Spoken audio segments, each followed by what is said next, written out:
For over 15 years, Saturdays and Illegal Curve have been synonymous with one another. With insight, analysis, and interviews regarding the Winnipeg Jets, the Manitoba Moose, and all around the NHL, here are Dave Minuk, Ezra Ginsburg, and your host, Drew Mindell. The Illegal Curve Hockey Show, presented by Play Now, the official sports betting partner of the Winnipeg Jets, starts now. Since 2010, Saturday mornings have been for the Curve. And as we start year number 15 of the Saturday morning appointment viewing, we realize where has time gone, and holy hell, are we old. Good morning, Winnipeg. Good morning, Manitoba. Speak for yourself, Drew. Good morning, universe, and all those joining us on our YouTube channel. Thanks, everyone, for joining us, and welcome to the Illegal Curve Hockey Show. Starting off a brand new year of Saturday morning hockey talk with today's Jets Red Wings game, getting you deep into that one as the Jets look to bounce back from their disappointing effort on Thursday night against the Anaheim Ducks, look to get back on the winning side of the ledger, and presumably Connor Hellebuyck will look to win game number 300 of his illustrious NHL career. Gentlemen, great to see you both on this Saturday morning. Nice to get started off with another Saturday edition of the Illegal Curve Hockey Show. Good morning, boys. We've already had a couple comments up there. I'm just glad I'm inside right now because it is very cold out, but hockey weather. We shouldn't expect anything else. It's early January, exactly, and it's hockey weather. So hopefully the Winnipeg Jets are going to give the Detroit Red Wings the type of reception that is conducive with the weather. Yeah. But yeah, it seems like, guys, it's meant to be that Connor Hellebuyck's going to pick up his 300th win against his home state Detroit Red Wings. But the Red Wings have won 3 in a row. They're playing some good hockey. So they've won 3 in a row. They made the coaching change right after Christmas, where Todd McLellan is now in as head coach, trying to bring some order and some structure and some character and some identity to this Detroit Red Wings organization that has been floundering for the last decade plus, I would argue. And they've won 3 in a row. So they lost their first game since he took over, but then they won the last 3. So the Jets certainly can't take them for granted, Dave. We saw what happened against a supposedly weaker opponent on Thursday night. The Jets want to make that a habit. They want to hold on to home ice and the dominance that they've demonstrated on home ice. Yeah, no, there's no question about it. And that sounded very close to a Ginsburg guarantee, if you ask me, Drew. I mean, that was as close to a Ginsburg guarantee without calling it a Ginsburg guarantee, I would agree. So, yeah, I mean, look, Detroit is definitely playing better. They're, as you said, Drew, they've won 3 in a row. They're kind of an unusual team. Got a really good special teams. Their power play is like 5th best in the NHL, but their PK is 31st. So if the Jets get some power plays, unlike last game, then they'll have a good chance to let that red hot number 1 power play in the NHL go to work. But yeah, I mean, you can't take this team lightly, and I don't think they're going to. I think they're not happy with the complete effort that they put in on in the last game against the Ducks, and that was part of the focus of yesterday's optional practice. Is that they worked on some things, and obviously they don't have the full group. It's interesting. They're going optional again this morning at 9:30. So it seems like it's going to be from here on out that the game day skates are optional. Well, for sure. And I think that it's funny because I was joking around, I guess 2 days ago when we were talking to the players, because they kept talking, like Adam Lowry mentioned, as he practiced like 17 times. And I was like, it was very Allen Iverson, not intentionally, of course, but he didn't say we talk in practice, but he did mention the word practice. And it's true. They're going to have a lot of it. And it's funny when, as he said, where would you rather be? I can tell you, I'm sure the Jets would rather be not playing 8 straight games in January, which means, as Scott Arniel, head coach Scott Arniel, told us, 19 days in Winnipeg. But one of the benefits that this team will have is that they can really work on some things over the course of those 19 days. And so you expect them to practice as much as they're off tomorrow, but you expect that they'll be doing quite a bit of practice as they try and refine their game and ensure that there are no more lapses like we saw against the Ducks. No question about it. One of the things that they need to figure out, of course, is how to get their second line going. We talked about this on the post-game show, Ezzy and I did after Thursday, but Dave, we figured it's worth it to bring you back into this conversation as well. You have a second line that is struggling. Nikolai Ehlers. The nickname is called the Black Hole, Drew. Okay, well, there you go. The black hole of offense. That's a good way of putting it. So, clearly Vlad Namestnikov is dealing with something. He didn't take any face-offs. They alluded to that on the broadcast. Yeah. And he's banged up, and he's not, even if he was fully healthy, there's a ceiling to him as a second-line center. Mm-hmm. We know that Nikolai Ehlers is impactful, that he's still out there doing his thing. Cole Perfetti has, dried up and has sort of, disappeared a little bit. And as saying that, especially after we saw the Namestnikov Lowry flip-flop in that third period of the Ducks game, that maybe it's time to change things up a little bit with that line. We know the first line is exceptional. We know that the Lowry line is performing great like they usually do, but you need to get something more out of that second line. I'm of the opinion that with Ehlers healthy, I have an argument. I have time for another audition of Brad Lambert playing up there, coming up from the Moose, and getting some time to play with Nikolai Ehlers, where Ehlers can still be the driver of that line, and Lambert can still be learning from him rather than being relied on to be a key contributor to that line.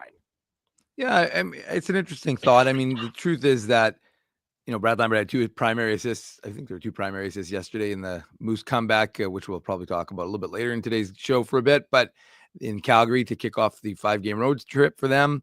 But I mean, I agree with you guys. Like, there's no question that there's something up with Vlad Namestnikov. He's clearly, unless Cole Perfetti suddenly a center, even though he was never a center, because he's taking faceoffs all of a sudden. And so it's kind of similar to what happened with Mark Scheifele and Gabriel Velarde, right? That all of a sudden, you're using him up the middle in that capacity. And yeah, like probably the biggest weakness of this Jets club is the 2C. I mean, it's no mystery. It's not like this is and the fact of the matter is the second line is not producing at 5-on-5, and that's a big problem. So I don't think that's a pretty Captain Obvious thing, but I think there's no question that you need to do something. Now, is it bring up Brad Lambert? Like, Brad Lambert hasn't been tearing up the AHL, but the Moose have not been tearing up the AHL. They're one of the worst teams in the AHL right now, and so you do wonder, is he ready for that role? And similar to what this team, and we heard from Dean Chenoweth yesterday about the rotation and about like kind of what I've been talking about, which is what this coaching staff is clearly doing, which is auditioning guys to see how they can do without, Dylan Samberg and Haydn Fleury, which guys can kind of rise to the top, if you will, given an opportunity. And you could do that right now with Brad Lambert, or they could do similar to what they did last year, which is acquire a 2C, and then you don't put that pressure on Lambert. So, Drew, I could definitely see them doing an audition. Well, let me ask you this. Let me interrupt you there for a second there. And you talk about an acquisition, because it is, getting closer to the time where they acquired Sean Monahan last year. Yeah. So it's about a month from now that they acquired Sean Monahan during the All-Star break, give or take a couple of days, a couple of weeks, whatever it might be. But it was, on the near horizon. It is now, are you willing to consider a trade of a young prospect for a second line center who might have some term available to him? So maybe a bigger splash than a pure rental, given what we've seen of, let's say, Perfetti, given what we've seen of Lambert, given what we've seen of Chibrikov. Is now the time for Kevin Cheveldayoff to swing bigger than just a rental and maybe use one of those young forward assets that the Jets have a lot of to try and bring somebody in here on a more on a lengthier basis? Well, the guy that I have in mind would be a rental, but before I say the guy that it would be at the top of my list if I was Chevy, in terms of Brad Lambert, I just don't know. Again, I'm not saying that he wouldn't perform. I just don't know if he has the ability right now to take on that 2C role. I think that's asking a lot of him. He's still a young player. And again, you could make the argument that, well, when is a better time than now, right? The Jets need some speed on that line. They need some offense. That's Brad Lambert's game. He plays a speed game. He's got a lot of offensive upside. I just don't know if he's ready. And that only the Jets really know if he's ready. In terms of Dave M watches the Moose a lot, and Brad Lambert's obviously, let's be honest, he's not having a great year in the American Hockey League. He's certainly not taking a step forward, but then you could make the argument that, well, the Moose team as a whole is not playing really well, and there's a lot of guys on the team who aren't having great offensive years. Brock Nelson is the guy to me, guys, that I've circled and identified, and I know there's going to be a lot of teams that are going to be interested in Brock Nelson. He's a penny Nelson UFA on the New York Islanders. Yeah, he's 33 years old, but like as far as I'm concerned, that's exactly what the Jets need. To me, that's like this year's Paul Stastny, Brock Nelson. This is a guy who consistently puts up 60, 70 points. He's a reliable forward, reliable defensive forward, and he gives you much more offense on your second line than Vlad Nemestikov. Yeah. Now, what would you have to give up to acquire Brock Nelson? Most likely you're going to have to give up something similar to what you gave up for Sean Monahan, a first-round pick, probably another pick. Maybe you have to give up a B-level prospect, right? Like, I don't know if you're throwing in Colby Barlow, probably not. Maybe you're throwing in, I'm not going to just throw out names, but yeah, we understand what you're saying, though. I think you're at the very least giving up a first-round pick plus, because I think there's going to be a bidding war for Brock Nelson's services. Brock Nelson's played his entire career with the Islanders. He's been one of their top players now for 10 plus years. But to me, that's exactly what the Jets need. Now, in terms of, Drew, you're asking, should the Jets be looking at a player that has more term left on his contract? I mean, ideally, yes, because then, guys, that solves your second line center position going forward. And that's been the issue, right? We've been talking about this for basically since 2017-18. With the acquisition of Paul Stastny, right? Then you had Kevin Hayes. Then you had Sean Monahan, right? So, I mean, if you're asking the question, would I prefer a player with some term on his contract? Yeah, Drew, for sure. I think, and I haven't looked around the league to find, I mean, look, it's kind of similar to the Avalanche acquiring Casey Middlestat, right? And I realize the jury's still out on Casey Middlestat. Some people think that, he's more of a third line player. And some people still think he can be a second line center, but I think it's similar to that. But what they took is they took an abundance. They had an abundance on their back end.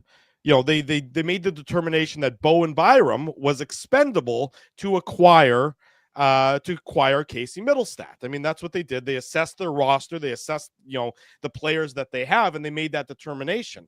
You look at the forward group that are on the next wave of Jets. It's almost like there's too many of them, Dave, for the number of spots that are going to be available moving forward. I mean, you document all these guys, on your Twitter feed, and those are the guys who are still sort of playing at junior levels. But then there's also the guys at the Moose level who are, designed to be NHL regulars. They hope to be NHL regulars. Whether or not they will or won't be, time will tell on that front. But with the abundance that you have, it seems like you should use some of those guys to go out and acquire, one of your, a second line center. And maybe that involves a bigger splash than just a rental. We've seen the rental. The Jets have done the rental. That's been their MO, is to do the rental when it comes to a late in season acquisition. But maybe it's time to think bigger to try and get that position shored up for a longer period of time. Yeah, I mean, look, the Jets are in a conundrum, like a lot of teams end up being in a conundrum, right? Is that you're never going to have all your players ready to go at one time. So you've got a right shot defenseman prospect in Elias Salamonson that's people are very high on right now. But is he going to be ready to go in the NHL next year when, you potentially lose Neil Pionk? Well, the jury's still out on that. He's injured. He still hasn't been playing for a while since he took that hit about a month back. So, similar to the forward group. And again, I'm with Ez in that regard, Drew. I don't know that.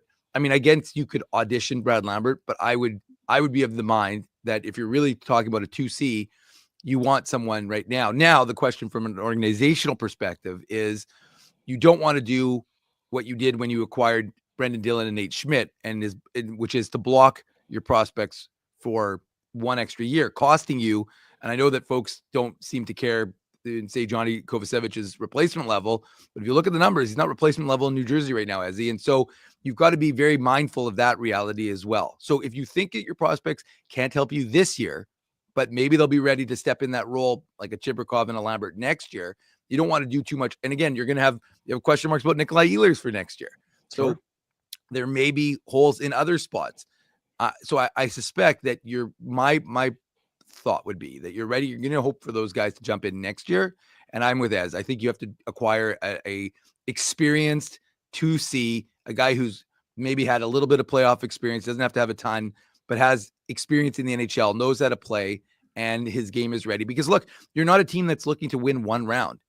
You didn't sign Connor Hellebuyck and Mark Scheifele to win one round. You signing those guys to those extensions to try and win a Stanley Cup. And again, right now, with the way the second line is not performing, and I understand that Vlad Domestikov's injured, but even when Vlad Domestikov's healthy, we talked about it.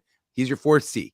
Yeah. Even though David Gustafsson's been playing well, you need Vlad Domestikov ideally in a true lineup, true Stanley Cup contending lineup. Vlad Domestikov is your 4C, and you've got an experienced, like a Brock Nelson is a great answer, Ezzy, but you have an experienced 2C to help get that second line to that next level. Let me ask you this, Ezzy. Somebody calls Kevin Cheveldayoff up and says, we're interested in a trade, a significant trade for Cole Perfetti. The team wants Cole Perfetti. Right. Have you seen enough of Cole Perfetti now to feel comfortable making an evaluation of him moving forward? Or are you thinking that a team is trying to buy low on him at this point in time? I mean, to me, I don't know, the fact he disappears for chunks at a time is to me such a concerning aspect. He's not going to get much faster. Speed is never going to be his game. We know where his skills are, his best attributes are.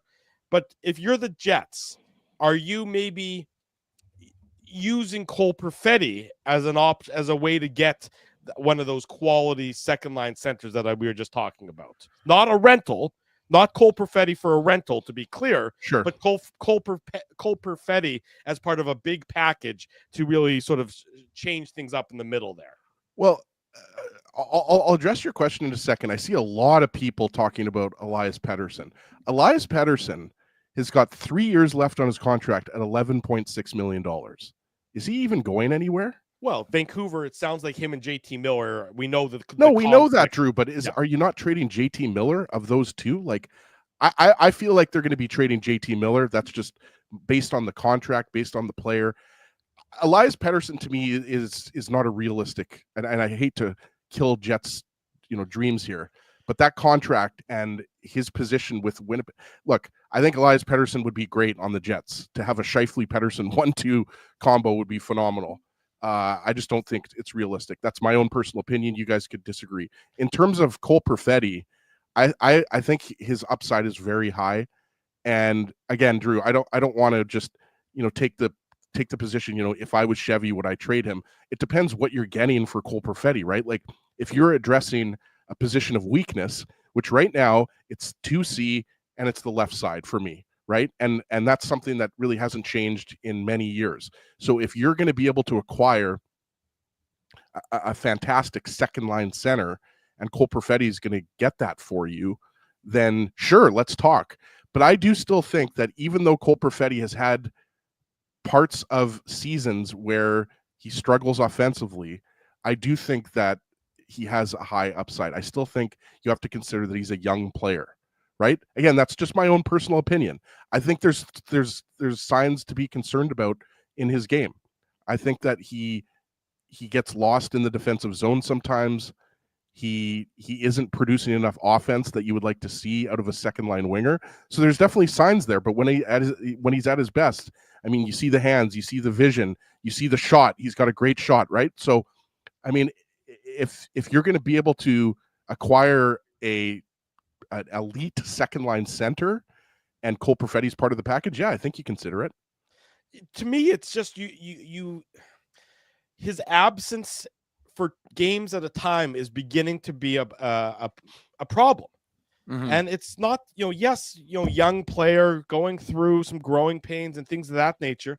But is he still a young player who should be going through those growing pains, Dave? I mean, this isn't a guy who's, in his first professional season anymore. This isn't a guy who's, unaccustomed to the rigors of the NHL schedule and of being an NHL professional. To me, the warning signs are flashing, and I'd rather err on the side of maybe changing things up before, too early before it's too late. Not the Jets' MO to be proactive and make a trade of this nature, to be clear.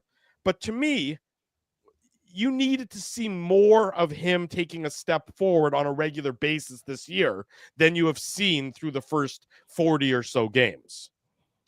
Well, I mean, I think that's fair. I mean, you want to see. I think the most important thing in pretty much any player. I mean, he's 23 years old. This is his 5th pro season. So because of course he had the unusual ability to get that benefit of playing in the AHL as a 19-year-old during the COVID year, which was significant for his development. Even though the Moose played at the place formerly known as the Iceplex SE in front of basically me. But the fact of the matter is that it's still something I whenever I walk into the Hockey for All Center, I'm thinking to myself, I think back and I think, was that real? Was that year real where I literally watched hockey? Basically, he's the only person watching pro hockey games, AHL hockey games. What's crazier, Dave, is that was 4 years ago, right? Yeah, I know. It's so wild. But anyways, no, I mean, look, the second line as a whole is a problem area for the Winnipeg Jets. And, Nikolai Ehlers obviously is still performing, especially, on the power play. And the fact of the matter is, if you're a top 6 player in the NHL, you have to be a relatively consistent producer. Now, I saw the comments in the chat. I'd like to see what Cole Perfetti could do with a bona fide second line center. Sure. And again, someone who is going to be able to kind of bring him along. And look, there's no question about it that he's got talent. His lack of speed is not helpful for him, but there's the talent is there. And guys go through it, and you look at that and you say, okay, well, I mean, it's not ideal, but look, I think the Jets organization has a lot of time still for his development and still for him to continue to be on that upward trajectory. I just think that, that idea of what are you going to do with the second line center is more important. Now, do you dangle him? And then what do you say? Are you going to bring it? Like, who are you going to replace him with then? Are you putting one of the young prospects in his spot? Are you going to move, Vlad Nemesnikov to the wing and keep that second line center? Maybe they do something like that. But I mean, I think who used to say everyone has a price. I mean, it's $1 million man. Yeah. Ted DiBiase. And I think that's the way it is. I think that if you get an offer that is so enticing to you as a general manager, with the exception of Connor Hellebuck and Mark Scheifele, who's off the table. And I'm obviously right now the top line, but who's off the table for you? If you're the Winnipeg Jets, you've got to look at everything and say, we need to make our hockey team better. Look, they're the first place team. It's ironic, right? It's not like we're talking about a 10th place team that's trying to get to 5th. We're talking about the first place team in the NHL at literally the halfway point of the season. But in terms of taking that next step, they're also 500 since the first 16 games of the season, right? Which is why to me, the record has been propping them up.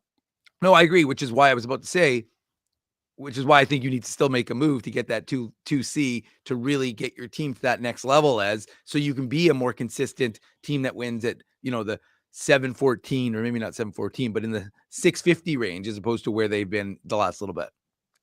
To me, it just seems like, if ever there was a year to really go for it and really decide that this is the season, everything seems to be shaping up that this is the year. It doesn't seem like there's a great team in the Western Conference. Edmonton is still the favorite. If you believe Dom Lucian and his numbers, Edmonton is the favorite to come out of the West. But Vegas. Guess who's second? The Jets are actually ahead of Vegas in terms of, expected to be the Stanley Cup representative out of the Western Conference. If you believe, again, Dom Lucian on The Athletic, his numbers and his how he crunches them it's not enough time to go into it. But he has the Jets as the second best team behind the Edmonton Oilers. And the Jets are, of course, just mere percentage points behind the Oilers. To me, right now, you still need to find some way to get things going a little bit from the Winnipeg Jets perspective. You need to find a way to get that second line going. And Cole Perfetti has not turned into be that line driver as of yet that the team needs. So if you can use him to acquire that line driver, especially one with term, because if you get one with term, that insulates you a little bit from losing Nikolai Ehlers for nothing. You can't trade, you can't acquire a rental for your second line and then have 2 pending UFAs on your second line in Ehlers and rental X. I think that's just a little bit dangerous. That leaves too much uncertainty for years to come. But from the Jets' perspective, I would consider it. I would say, Cole Perfetti, you've plateaued a little bit. I'm not saying this to the player, but, internally, I'm saying he's plateaued. He's still young. A lot of teams would definitely take a chance at him, but maybe that's who we should be considering in a larger trade to really reshape this lineup. I always go back, and I know it's going to make me sound old. The Toronto Blue Jays were a pretty good team when they had Fred McGriff and they had Tony Fernandez. The crime dog. The crime dog. And you remember who they were traded for? I don't know if you do.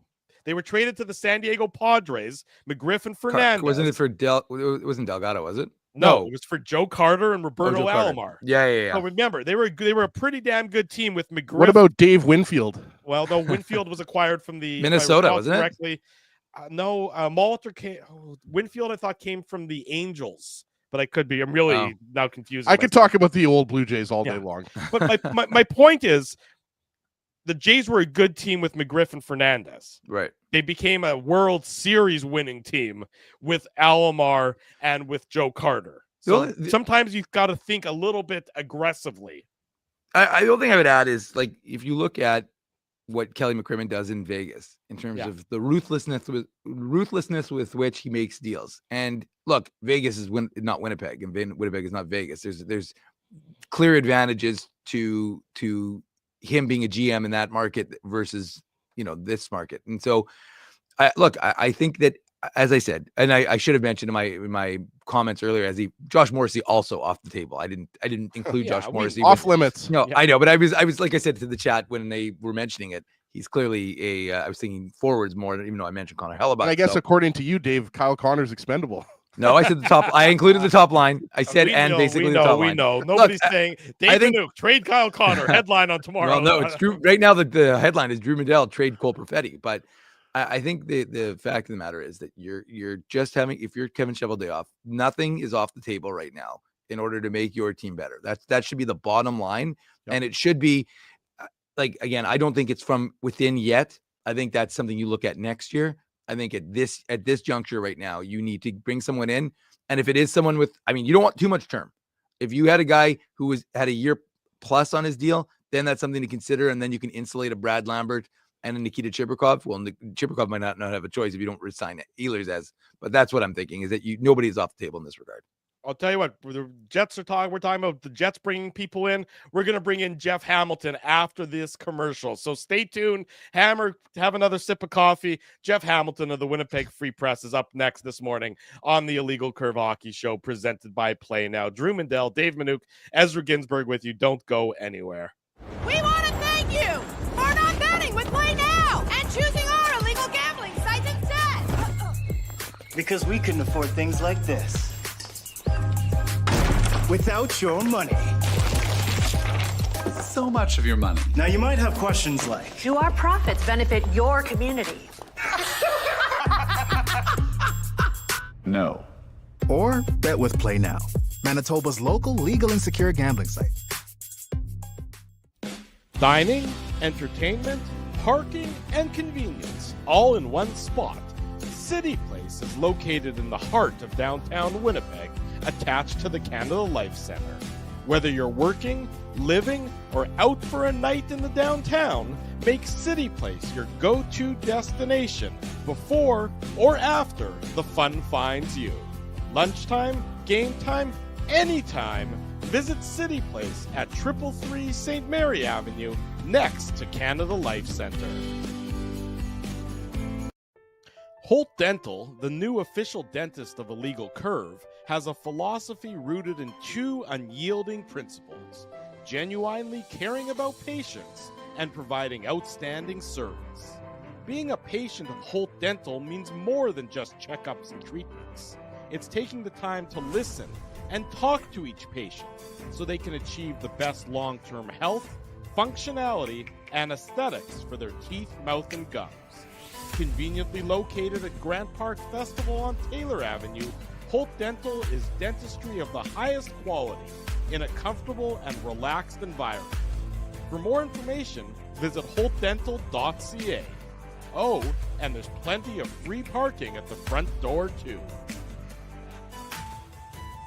Celebrating its 40th year as Winnipeg's home for stand-up comedy, Rumors Restaurant and Comedy Club has recently been named Canada's top comedy club and a top 5 comedy club in North America. From birthday parties to date nights to fundraisers and everything in between, Rumors is your destination for the best and most affordable live entertainment Winnipeg has to offer. For more information on upcoming shows, Rumors' incredible promotions, and to purchase tickets, visit rumorscomedyclub.com. This January at Boston Pizza, every day is Pasta Tuesday. That means BP's famous pastas start at just $11.99 every single day. Create your own or go gourmet for just a few bucks more. Come on in for Pasta Tuesday pricing any day. Only this January at Boston Pizza.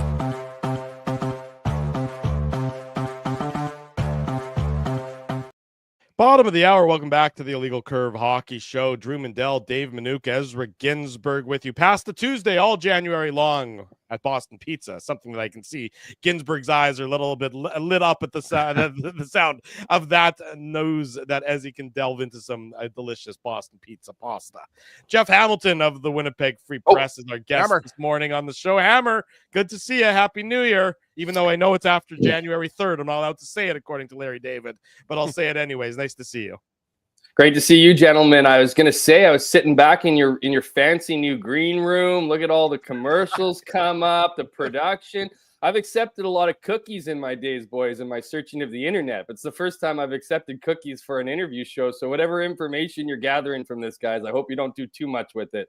But always great to wake up Saturday morning with you, gentlemen. How are we doing?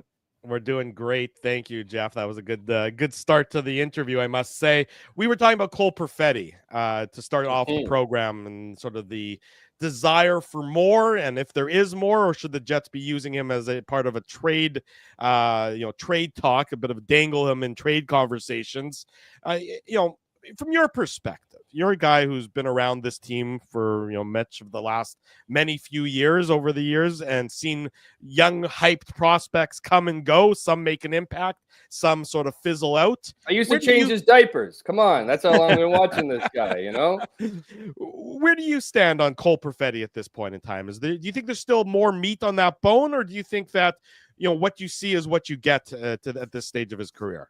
I don't want to go right after Ez right off the bat here, but I was listening to the show for the first half an hour. If a GM is if I'm the GM of the Winnipeg Jets and other GMs are calling me and I'm getting a quote unquote elite centerman. Now, elite is the word that stuck out for me in your comment, because elite is a word that maybe is thrown out too much these days. But if you're able to get an elite second line centerman, Cole Perfetti is absolutely being thrown in. If somebody wants to offer me one of their best, but we didn't even talk about term necessarily. But if Cole Perfetti is the piece that is stopping an elite centerman from arriving in Winnipeg, and I would argue there hasn't been an elite centerman acquired at the trade deadline for the Winnipeg Jets, despite all of their pickups of Stastny and Kevin Hayes and all the guys, Sean Monahan. I wouldn't classify any of those guys elite. So if someone's coming with an elite guy, anyways, enough of the E word.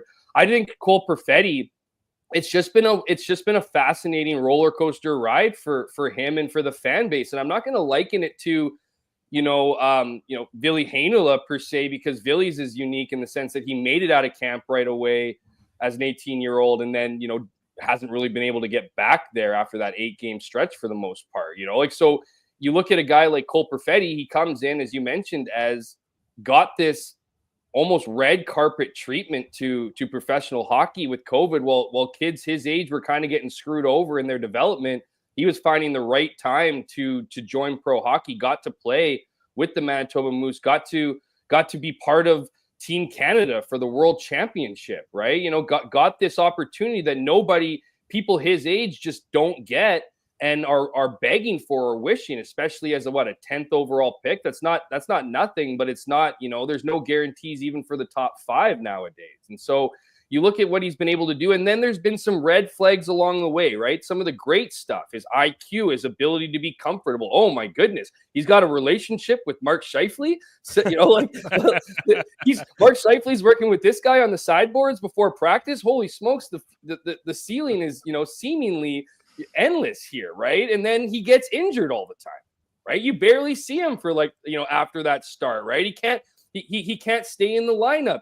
And then and it's interesting too, because Scott Arniel, I would argue, is one of his big first jobs in Winnipeg. I know he worked with defense, but this is a guy who used to work with Cole Perfetti. To what I would argue is the second red flag for him was his inability to really play like an NHL player. Like, he was doing too much of what Mark Scheifele was doing earlier in his career, and that was taking for granted his status in the league. And what I mean by that is turning his back on the boards whenever a guy would come hit him, creating artificial space that eventually somebody who's not on your top, you're playing in top six, is probably in the bottom six forward, says, you're going to have to earn your ice around here, pal, and is going to feed him one in the numbers, and then he's gone for 6 weeks, right? Because his collarbone is shot. That was the second red flag of kind of getting him how to play this game. Now it's consistency. Now the red flag here is consistency, right? I mean, the speed isn't there, guys. And I ought to, not to disagree with you again, Anzi, but I think that you look at the guy who's 23 years old, you can make the argument that he's still young. You can make that argument. That's an argument I'm making if I'm Kevin Shoveldayoff and GMs are calling me. As this kid's only 23 years old. Look what he's already, he's on the cusp of a 20 goal season. Heck, and that was because of us he didn't get it. Right, because our head coach didn't even belonged in the lineup at the end of that season, right? But becoming healthy scratch after healthy scratch, and so but at the same time, we also know that this league's a younger man's game. So 23 isn't your slightly older brother's 23. This is like now in today's game, it's like you need to kind of be finding that, and the consistency from. I just don't see that ceiling that maybe other people see. I don't see this guy. I think you're seeing a ceiling.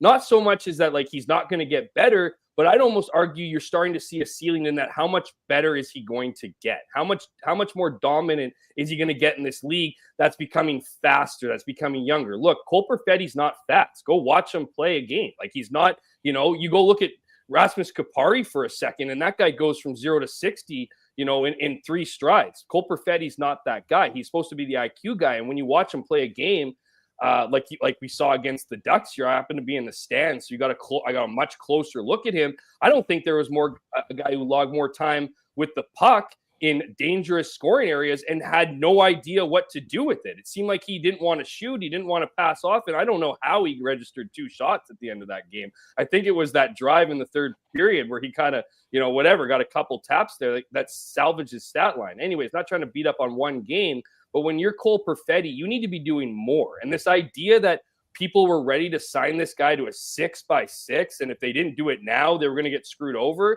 I don't think this guy's even a $5 million a year player. And until he starts taking over, I think he's hurting the Jets more than he's helping that second line, because they're constantly trying to figure out what they need to do for this winger who's not coming up when they have the issues you've been talking about for much of the show, a centerman who can't, who can barely keep his head above water on that line. So, Hammer, now that you've roasted me pretty nicely here, just kidding. No, I like it. I mean, Cole Perfetti, as you know, Hammer, is a hot button. I mean, he's a player who's under the spotlight right now. There's a lot of people that want more a lot of fans that want more out of him on that second line. I wanted to ask you though about the pride of Saint Vitel, because I'm sure that you saw that report. Coming from our good friend Frank Saravalli, saying that keep an eye on the Jets, keep an eye on the Avalanche and the Leafs. It looks like his healing journey. By the way, I love the healing journey in India. It seems like something I need to do right now to kind of make myself better. So obviously I don't have the same resources as Jonathan Taves, so I don't think I'll be going to India for a healing journey. But what are your thoughts? Close your eyes, as you can be anywhere in the world. He's going to go to East India Company, and somehow this healing journey is going to hurt. Maybe I'll just stick to samosas. Next Saturday show, Ezzy will be broadcasting from New Delhi. I wish. He's actually opening a new deli, though, is what he's doing. That's funny. You set Drew up for that one, but Hammer, like, honestly though, is this a pipe dream? Like, Jonathan Taves coming back to play for the Jets, winning the Stanley Cup. Like, do you give this any validity? So you added the part where Jonathan Taves shows up and the Jets win the Stanley Cup. That just added another layer to it. So, I mean, I think that feels like, I mean, if we're going the pipe dream meter, I feel like it leads more towards pipe dream than reality per se. But I find the whole Jonathan Taves thing to be fascinating. I mean, obviously, he didn't end the way he wanted to end things with his career, and as he dealt with health issues, and certainly in his time at the end against, with Chicago, when you look at past some of the nasty stuff of that era, led them to a lot of winning seasons and of course championships. And so he brings a pedigree that every locker room, would like to have. That experience is super important. Here's what, and here's the other thing. The Winnipeg Jets have been interested in Jonathan Taves. They were interested in Jonathan Taves throughout this whole journey when he probably wasn't picking up their phone calls, right? Like, it's just like, I'm in India. I got to fix something else before I think about fixing the Winnipeg Jets. You know what I mean? And that goes to my next point here, is if you're going to return at, what is he now? 36? 36. And when's his birthday? Because I believe he's 37 by the end of this season. I think he's an April birthday. So it's not. Drew usually sends him a card, so Drew should know that. That being said, it is January. So it's obviously, unless he has a New Year's birthday. Hello, his birthday is April 29th. Yeah. So he's going to be, what I mean? By the time he start the playoff run, he'll be 37 years old, right? And I mean, that's, 1 year doesn't make a difference until guys you start getting to our age, and 1 year makes a heck of a difference. And so with Jonathan Taves, though, as I put yourself in Jonathan Taves' shoes, right? My thing with Jonathan Taves and not coming back to Winnipeg when he was healthy and was at like his, whatever, I wouldn't, certainly not his prime, but still playing, great hockey, was you don't really want to come back to your hometown.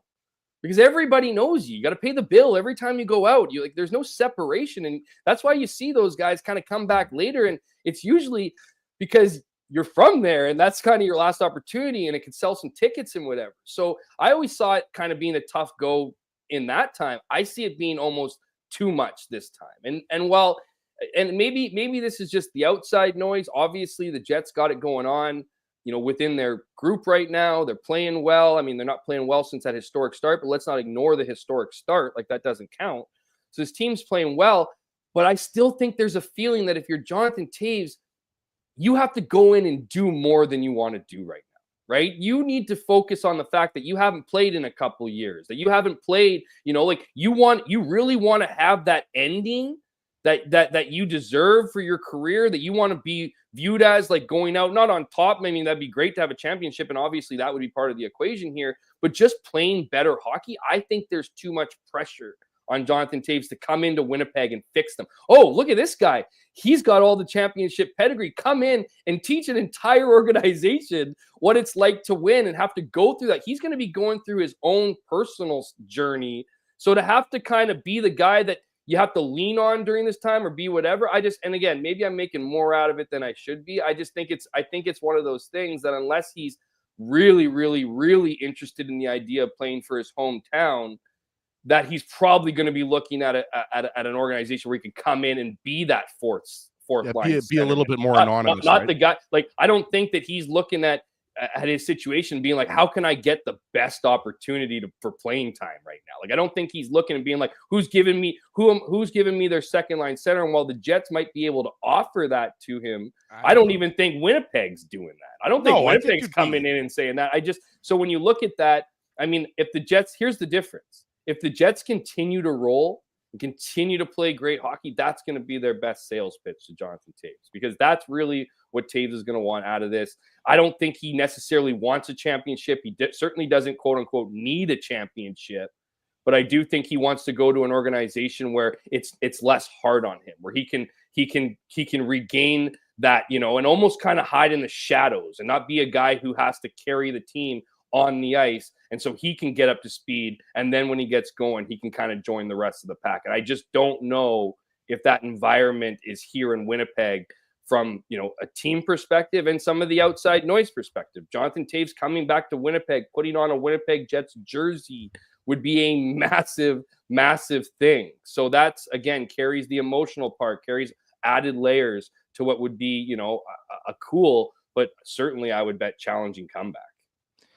Well, Jeff, I'm going to go to the other side of that second line and ask you to put on your little hat and decide if you think that Nikolai, how this is going to resolve itself with Nikolai Ehlers, the curious case. I was going to call it the $64,000 question, but that's from Drew's birth year of 1955. So adjusted for inflation, it's about $750,000 of today's day and age in terms of that kind of question.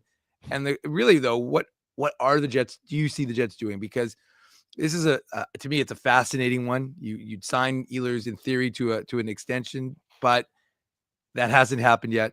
And, there's is he an own rental, which is an interesting term, or I hate that. I know, but or do you think there's no chance that the Jets would do anything? They'll just try and kind of, kick it down the road like they did last year with a number of their UFAs and try and figure it out later and just run with the team that they're running with and add, like we've talked about at the 2C role, as opposed to worrying about Nikolai Ehlers on the left side of the second line.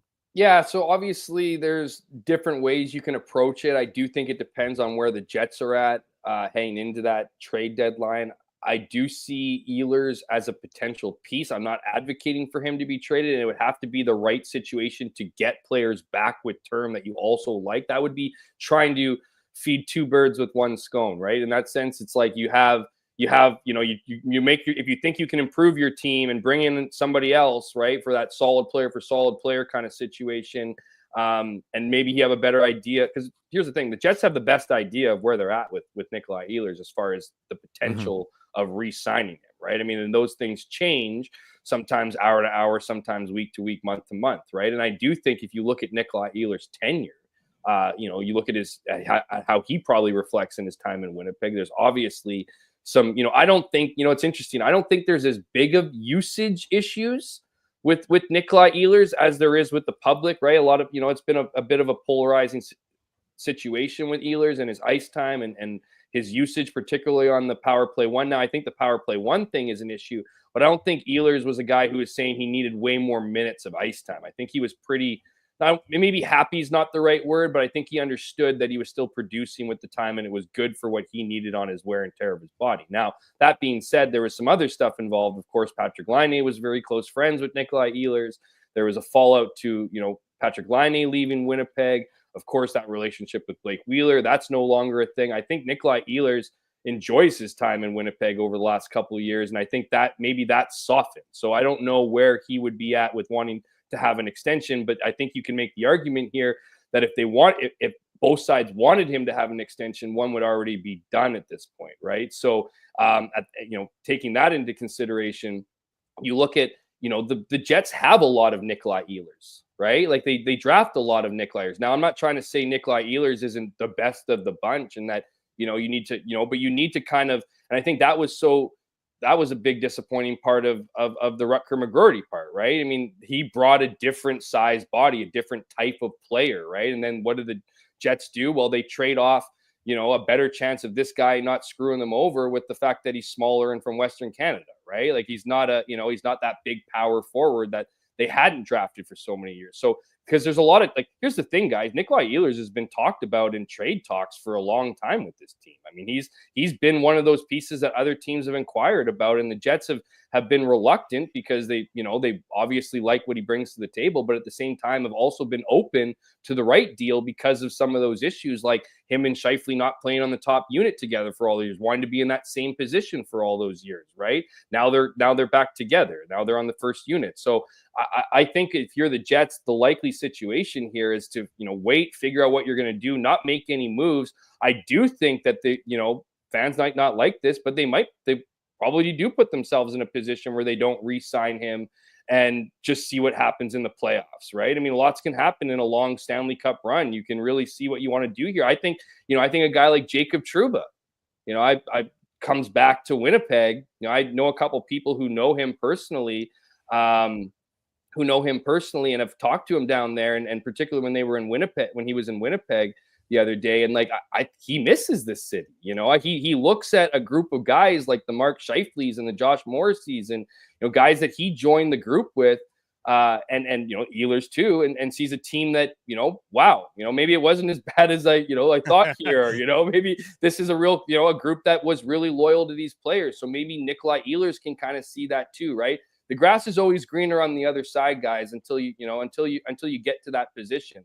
So we'll see what happens here, but it is a unique one. I think it's one of those situations where the Jets have been back and forth with whether or not they want to commit to Nikolai Ehlers long term. I certainly think that's been playing in Nikolai Ehlers' head of whether or not he wants to return, long term here. And he's in a situation right now where he's at the top of his game, right? Some of the injury stuff is behind him. He's ultimately a point per game player when he's healthy, and so that equates to big contract numbers. And And if you're Nikolai Ehlers and you're staring down, you've already been staring down an uncertain future, not having that contract. What's waiting a few more months to see how really interested teams are in the NHL? Jeff Hamilton of the Winnipeg Free Press is our guest on the Illegal Curve Hockey Show, presented by Play Now, talking about the Winnipeg Jets. The Jets in action against the Detroit Red Wings a little bit later on tonight. Jeff, it was a couple weeks ago that Blake Wheeler made some news with his comments, that interesting interview about leadership and the leadership dynamic and sort of how he had to adjust, throughout the end of his tenure here in Winnipeg. As a guy who, in your role covering the Jets, had more than a few interesting conversations with Blake Wheeler, what did you think of his comments the last couple weeks?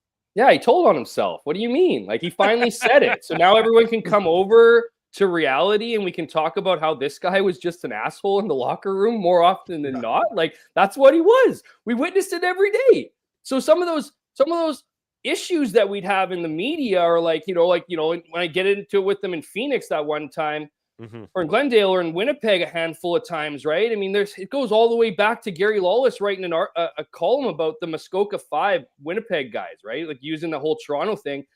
Blake that was my first run-in with them. He would get in front. Gary never showed up to the practice next day. We all stood in front of him. And it was just like he was giving 2-word answers. So this is just who I am. I just can't sit there and say nothing and just go, okay, yeah, no, he's just pissed off. So I say, you got something to, you want to, something off your chest or whatever. And he was just that guy. But at that time, I bring that story up because at that time, he was willing to kind of do these back and forth. He was a great quote, right? Blake was a great quote back then. And then over time, and he talks about getting the C and how much pressure he felt and wanting to deliver. And here's the thing. I wrote when they bought out Blake Wheeler's last year of his contract, I wrote a thread of what I'm pretty sure was not pretty sure. I knew what was happening within the organization in his tenure there. And he ultimately just reiterated what I said in that thread, right? He cared so much about hockey. He wanted everybody to work his way, win his way, do all the things his way, because he was putting in what he thought was 120% in effort every day. But the problem is there was no consistency to his attitude. And if there was consistency to his attitude, he was just never a nice guy to be around. And so he sowed division with younger guys. He brought it every night. Again, no one was a bigger warrior than Blake Wheeler. There were several times over his career watching him where you'd look at him, you'd be like, wow, this guy could, I don't know what could literally stop this guy. And we found out essentially in what was his last year in the NHL, was getting injured in New York, right? Like, that was ultimately what forced him from the ice, because this guy played through everything. But at the end of the day, he was his own worst enemy. And he treated people in the Jets organization, not just the players, but people who worked around the organization. There's tons of stories around him around the city where he just didn't treat people with respect. And over time, he just gravitated to the victim mentality, like he said in this thing. And in his last year in Winnipeg, he went through a bit of an apology tour. He started going to various people and having these conversations and saying, I wasn't really a nice guy, and I want to kind of address that and acknowledge it. And I think for some it worked. And for others, it was just like, thanks, but no thanks. I said this stuff on Twitter before, and so when you hear a guy talking about it and you have his best buddy Andrew Ladd on the pod and he's talking about how pissed off he was and stuff, it was unbelievable. Like, they cut from the exact same cloth. And look, Blake deserves a ton of credit here. And who am I? Just a measly reporter getting paid an honest salary to cover an NHL hockey team. Heaven forbid I disagree with what somebody had to say. And the issue that I had with him in Arizona was that he was, like he said in his thing, was playing the victim. I couldn't believe my ears when he was saying that, yeah, I guess people love you when things are going well and they dump on you when things are bad. And I started to think to myself at that time, no one had written a single negative thing about Blake Wheeler, to the point where it was like, some columnist has got to talk about this guy kind of falling off a cliff here, right? Like, is anyone going to talk about it? And that's when we got into it then. So anyways, lots of talk about me here. I hate to add that into it, but when you reflect on that conversation you had, it's a guy who I think looks back and says, made a lot of mistakes, wasn't the leader that he wanted to be, wasn't the leader that he needed to be here in Winnipeg with a younger group and bring guys along. And I think that cost the Jets big time. There's a reason why the Jets did so well, in certain seasons was because of Blake Wheeler, but I also think there is a ceiling in Winnipeg because of Blake Wheeler, and it will be very interesting here in time here because this is going to be a guy who's going to have his jersey hung to the rafters, and it's going to be a guy who ultimately was not overly liked by a decent amount of people, far more people than should have been for a guy who wore the C on his jersey in Winnipeg. Is that enough? Hammer, yeah, no, enough. I knew it was going to be good. I knew it was going to be good. No, that was great, Hammer. Like I'll just add one thing. I think quickly here before I ask my last question is that his tenure in Winnipeg is it's mixed in terms of you remember what he did on the ice, but there's no doubt that how he conducted himself off the ice, and he did a lot of good things in the community, right? Like, yeah. So, I mean, we're not taking that away and we're not ignoring that, but just his attitude and let's call it maybe his surliness with the media and with some of his teammates, I think will be remembered maybe a little bit too much as opposed to what his accomplishments were. This guy were became a on the star ice. in Winnipeg star in Winnipeg, got the leadership, got control of a locker room, got everything he wanted from the moment he got shafted, from the draft at the beginning and then pushed away from Boston. He got everything he wanted in Winnipeg, and yet the vibe I got was that he felt like he was owed something to be here. That was the vibe I got from Blake. Yeah, no, fair enough. And obviously, Blake Wheeler is the past, and I want to look towards the future. It's a new year. I know Drew's saying that I can't say Happy New Year. I think you've got to Larry David saying it. Larry David. David. I'm not going to argue with Larry David. He's the man. But I think you got till like January 10th. I'm going to say till January 10th to say Happy New Year. But that's just me. New Year. What is a successful 2025 for the rest of 2024-25? What is a successful season for the Jets? We talked about it earlier. Getting to the first round is not going to cut it. Do they have to get to the conference finals? Do they have to get to the Stanley Cup finals? Like, what is a successful from January to June? What's a successful 2025 for the Jets, Hammer?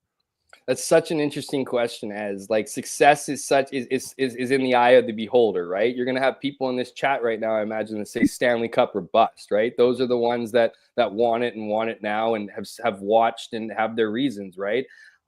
To answer the question, to give an answer, I mean, obviously it's more than a first round exit, so let's get past that one. Can you say, I think if you can get over that hump, you do show progress, right? It's not as much progress I imagine as fans would want, but you do show progress. Now, is it a success?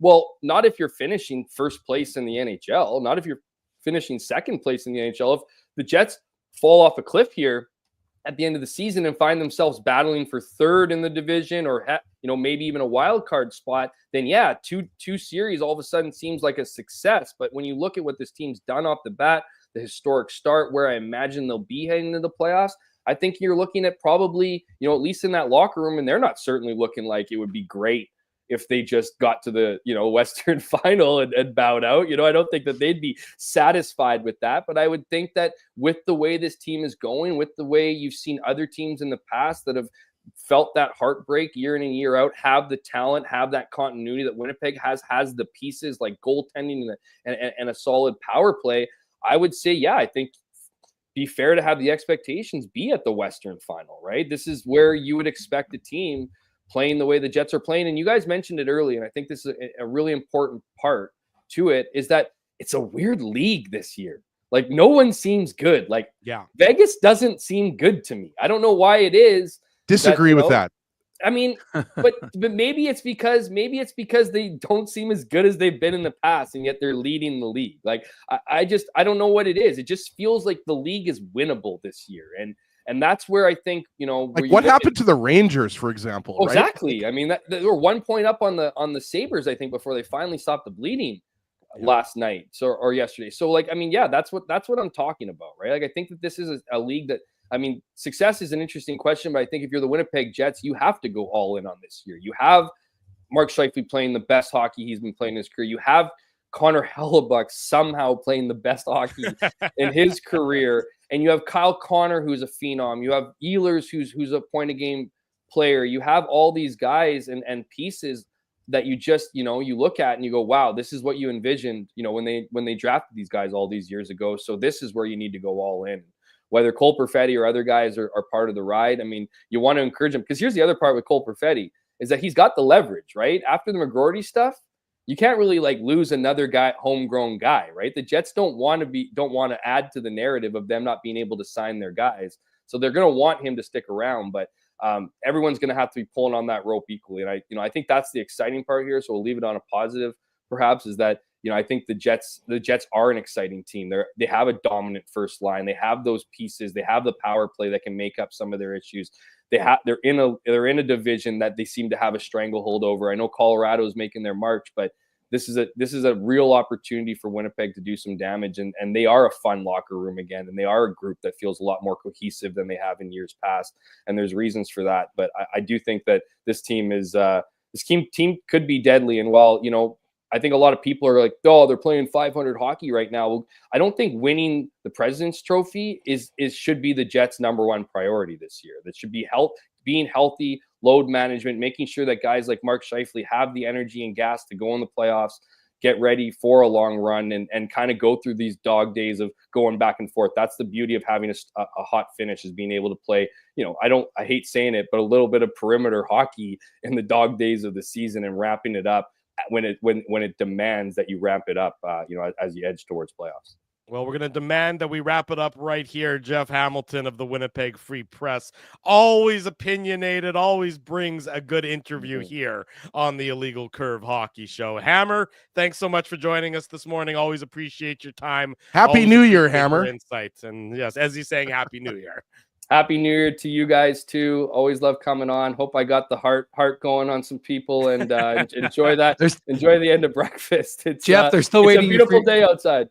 Jeff, they're still waiting for your Crosby prediction from last time you were on. Oh man, could you imagine if that would have come forward? I love that. I love those pokes. You're right. I mean, why isn't Crosby here? This is a team he should be playing for. He should be hyping these guys up. I'm telling you right now, if they be playing the way that they were playing now, back when we were talking about this, who knows? 87 would, probably have a statue be built out here in 10 years for his one season in Winnipeg, delivering a cup. You know how it is? That's hey, dare to dream, guys. There's lots out there. Dare to dream. Well, Jeff, if it comes true, we'll just clip it and pretend like you said it this year. Well, first of all, I need to clarify something. I wasn't calling for Crosby to be here. I said Crosby would be the perfect person to come here. You think Taves would be an amazing acquisition? They would need a Sidney Crosby. It would be amazing. And, Pittsburgh, I know what's going on over there. It doesn't seem like the best place to be. Come over to Winnipeg. Don't look at the temperature right now. And I'll tell you right now, it's what they need to put in the advisories when it's minus 15. It's actually beautiful in Winnipeg at minus 15, 16 when there's no wind. Right. So I think that needs to be like, whether it needs to be like, the writers need to add it into their stories and bracket. You guys need to talk more. Like, yeah, it's cold, but you can get the wind in check. It's not that bad. There you go. Tourism Manitoba presents Jeff Hamilton here. Bad. Just send Sid a Thermea brochure. He'll be good. Totally. Exactly. Hammer. All right. Thanks so much, guys. Thanks, buddy. We'll see you soon. There he goes, Jeff Hamilton. I'm with Darth Skater. That was the best interview we've done in 2025. That's true. By far the best interview so far in 2025. When we come back, we're going to talk about what's happening at the morning skate. Some interesting guys on the ice in non-contact jerseys. A little bit more about the Jets and the Red Wings. And then Sam Stockton, who covers the Red Wings for the Hockey News, is going to join us at the bottom of the hour. Drew Mandel, Dave Minuk, Ezra Ginsburg. It's the Illegal Curve Hockey Show. It's presented by Play Now on this Saturday morning. We want to thank you for not betting with Play Now and choosing our illegal gambling sites instead. Because we couldn't afford things like this without your money. So much of your money. Now you might have questions like, Do our profits benefit your community?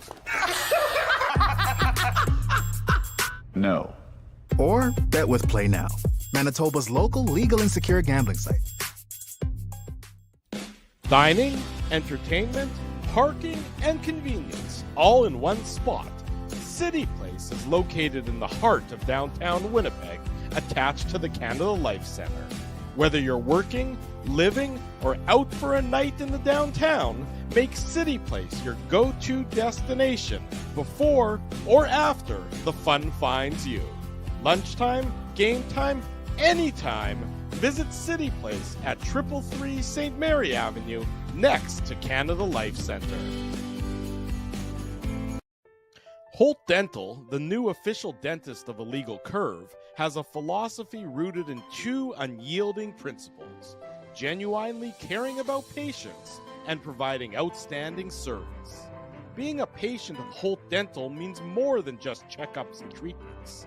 It's taking the time to listen and talk to each patient so they can achieve the best long-term health, functionality, and aesthetics for their teeth, mouth, and gums. Conveniently located at Grant Park Festival on Taylor Avenue, Holt Dental is dentistry of the highest quality in a comfortable and relaxed environment. For more information, visit holtdental.ca.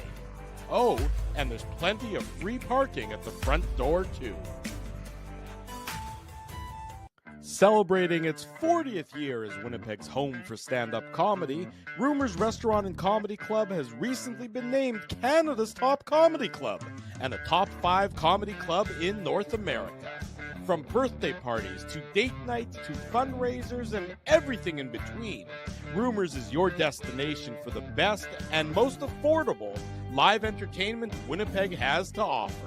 For more information on upcoming shows, Rumors' incredible promotions, and to purchase tickets, visit rumorscomedyclub.com.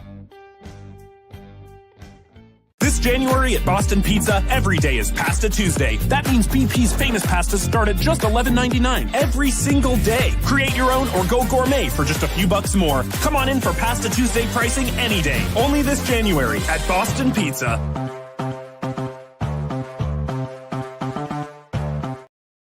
Welcome back to the Illegal Curve Hockey Show presented by Play Now. Hour number 2 starts here on this Saturday morning edition. Drew Mandel, Dave Minuk, Ezra Ginsburg. We're also going to be back later on tonight, 8:45 p.m., give or take a couple of minutes over there after the Jets and the Red Wings do battle. The Illegal Curve post-game show will be your destination for all the latest regarding tonight's contest. Little bit of news from morning skates, an optional, so not a ton of news, but a couple guys out there in yellow jerseys. Dylan Samberg, no surprise that he's wearing the non-contact jersey, but Haydn Fleury also joined the group as part of the optional wearing the non-contact jersey. Haydn Fleury, I would say, is a little bit of a surprise, not to say that his return is imminent or anything along those lines, but nice to see Haydn Fleury back out on the ice tonight for the Winnipeg Jets. This is part of the non-contact group for the morning skate. And Connor Hellebuck, to no one's surprise, is expected to get the start in goal. He went through his regular routine, as the indicates he'll be the starting goaltender tonight for the Winnipeg Jets. So that's your quick update from morning skate as the Jets look to take advantage of a Detroit Red Wings team that's been playing some better hockey, but still has some woes. And certainly the power play versus penalty kill matchup will be a significant one to watch in tonight's contest, Ezzy. Yeah, we should also mention Dave M was all over this for the website, illegalcurve.com, if you forgot our website. Mason Appleton was placed on injured reserve retroactive to December 28th, so he's obviously a little bit farther away. But, you know, just before we get into the Red Wings Jets tonight, you know, good to see Haydn Fleury out there in a non-contact, right? Mm-hmm. Yeah, especially because I think it's a little bit ahead of the timeline I would have expected to see him back on the ice. Again, non-contact doesn't mean that it's imminent, but, you know, given the way he went out with that injury, the week-to-week status that Scott Arniel reported on him, you know, to be out on the ice January 4th is a little bit ahead of schedule from what I expected. Yeah, I would agree with that. And I think Dave M would agree with that as well. And I think, guys, you know, based on, you know, Dylan Samberg and Dave M has been at practice, so I'll let Dave M get in here because I haven't been watching him skate, obviously, but, you know, with this long homestand and, you know, a couple days between. As you muted yourself. He somehow muted himself. I think he hit the microphone. I think it's on the mic as you might be. The microphone itself. There you go. I think you're good now. Coming in good now? Yeah, now you're good. Sorry about that, boys. Got a little too excited. Yeah, I got a little excited. I hit a chord there, my double chin. But when you consider that the Jets are in the second game of an 8-game homestand, and there's a couple days between the game on Saturday and the game on Tuesday against Nashville, you wonder if he could come back as early as Tuesday, right? Certainly, Dave, I think you would circle those back-to-back games at home against LA and Colorado. You'd have to think Samberg will be back for sure by then, based on the way he's skating, right? But I wonder if that game against Nashville is when we see Samberg back. Well, I think if sorry, Dave, but if he they're off tomorrow, but if he practices in a regular jersey on Monday, then you would expect it'll either be Tuesday or maybe they give him, they have Wednesday, Thursday off as well for practice days. So that that's kind of what Tuesday. I'm thinking, Drew. I'm kind of thinking those back to back. Like again, this is just me speculating, but I'm just saying I think Dave get in here, but it seems like at the very least he'll be back for those 2 games against LA and Colorado. As I thought it was appropriate to let you speak on the guys who are in yellow non-contact, given the color of your shirt, but it's orange. It's yellow it's yellow on camera. Yeah, it looks a little yellow. I know orange is your favorite color, but it definitely looks a little. What are you talking about? Am I colorblind? This is orange. No, I mean, on camera it comes through as yellow. It was coming through. I can see. Okay, let's get the chat in here. Is it yellow or orange? No, I can see it. Yellow is going to win in a landslide here. Yeah, what? especially with the light. On the right-hand side. The pink from the fiberglass insulation is reflecting off of the camera light. Here we go. Creating a yellow hue. Making fun of me because of the drywall again. Anyways, so no, I would definitely say, like, having watched when I was at Canada Life earlier in the week, and then I have to say the one thing about these holidays, I have no idea what day it is. I thought it was like Monday. Dave, we do the show every Saturday. This day I know what it is, but I'm saying this whole week I've had no idea what day is what. But when we were at Canada Life earlier in the week, his skating looked good, and when he was at Hockey for All Center yesterday, I do think he's moving quite well. And I think that's probably a very good sign for the Winnipeg Jets because, and if you didn't hear, we talked to, Dean Chenoweth about the D, and he went, fairly extensive over the way those guys are playing and talked about Dylan Samberg and his hockey IQ and his ability to kill plays. So interesting stuff from him. Of course, that's on our YouTube channel. You can watch it after, not watch it when we're talking. But yes, it's definitely an encouraging sign that Haydn Fleury is back skating because, of course, he suffered that lower body injury against the Leafs. Sorry, the people who are listening to the podcast can't see some of these great comments that are coming through via the chat. It's a lot of orange. It's a lot of orange. Let me tell you. Okay, well, it's funny because it's funny after seeing it now. I see it as orange, but I got to tell you, Hyman saying gold, which is more similar, I would say, to orange. Gold is not more similar to orange than Mark yellow. Sports Videos calling it peach. Which I would think has mango. I think Manitoba said mango. I'm more of a nectarine guy. Well, it's interesting though because isn't peach a combo of yellow and orange? But anyways, we're digressing into the illegal color show, but let's talk about the rest of the thing. And so yeah, I mean, I think it's an encouraging sign because this, you're auditioning, and it's one of the things that he talked about was that idea of the rotation and getting guys like Logan Stanley and Ville Heinola and into the lineup and getting them playing. So. And Dylan Coghlan. I thought Dylan Coughlin's looked good in the opportunities he's been given. So we'll likely continue to see a rotation. We don't, as Drew said, it's an optional, so we won't know until warm up at 5:30 exactly who's in and who's out, unless there's some indication some guys might stay on late. And so if that happens, I mean, it would have happened already, I would imagine, but it could be happening now. We'll see if our boy Ken Wiebe is usually pretty on top of that stuff. But yes, I think it's a good sign that, Dylan Samberg is he's been out since November 23rd, guys. It's a long time since, the colored shirt that Ezzy's currently wearing. Well, not really, but they lost him in that Nashville game.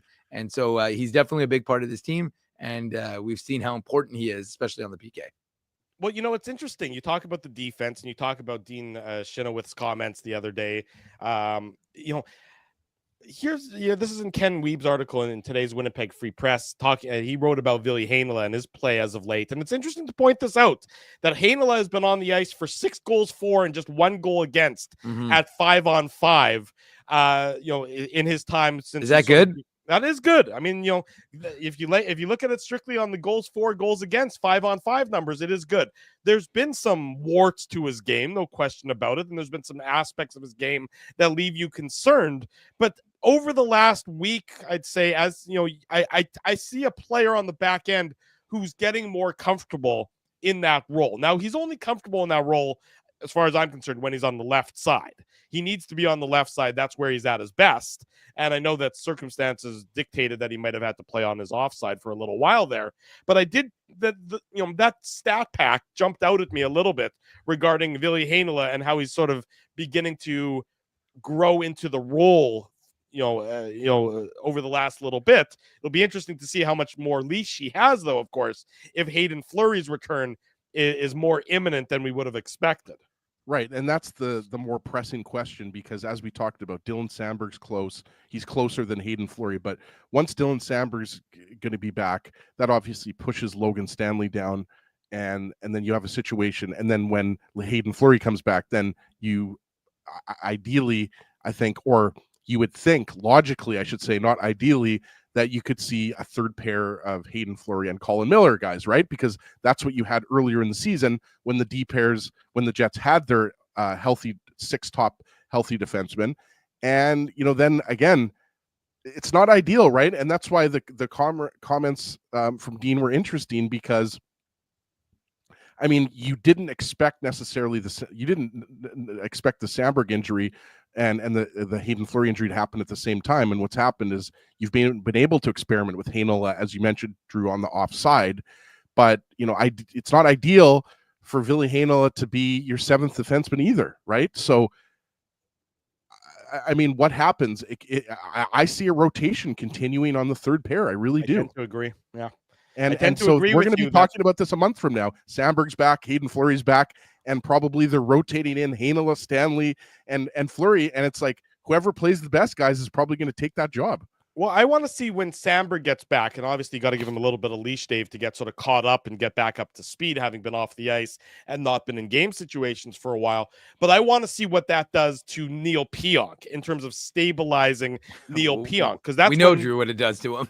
Well, I mean, you hope that you recapture that, because Neil Pionk, that Minnesota connection, right, Dave? Well, yeah. When Neil Pionk was at his best earlier this year, he had Dylan Samberg there as just sort of the safety net and Mr. Reliable, where Pionk obviously has, goes through fits and starts and stops where he can be a little bit more chaos in his game.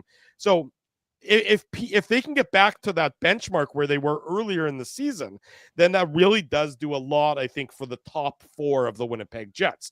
Not to say you don't still look into options to improve upon it, as we've talked about, on this show, throughout this show for the last 80 or so minutes, that this is a year where you really do, I think, act aggressively in improving your roster.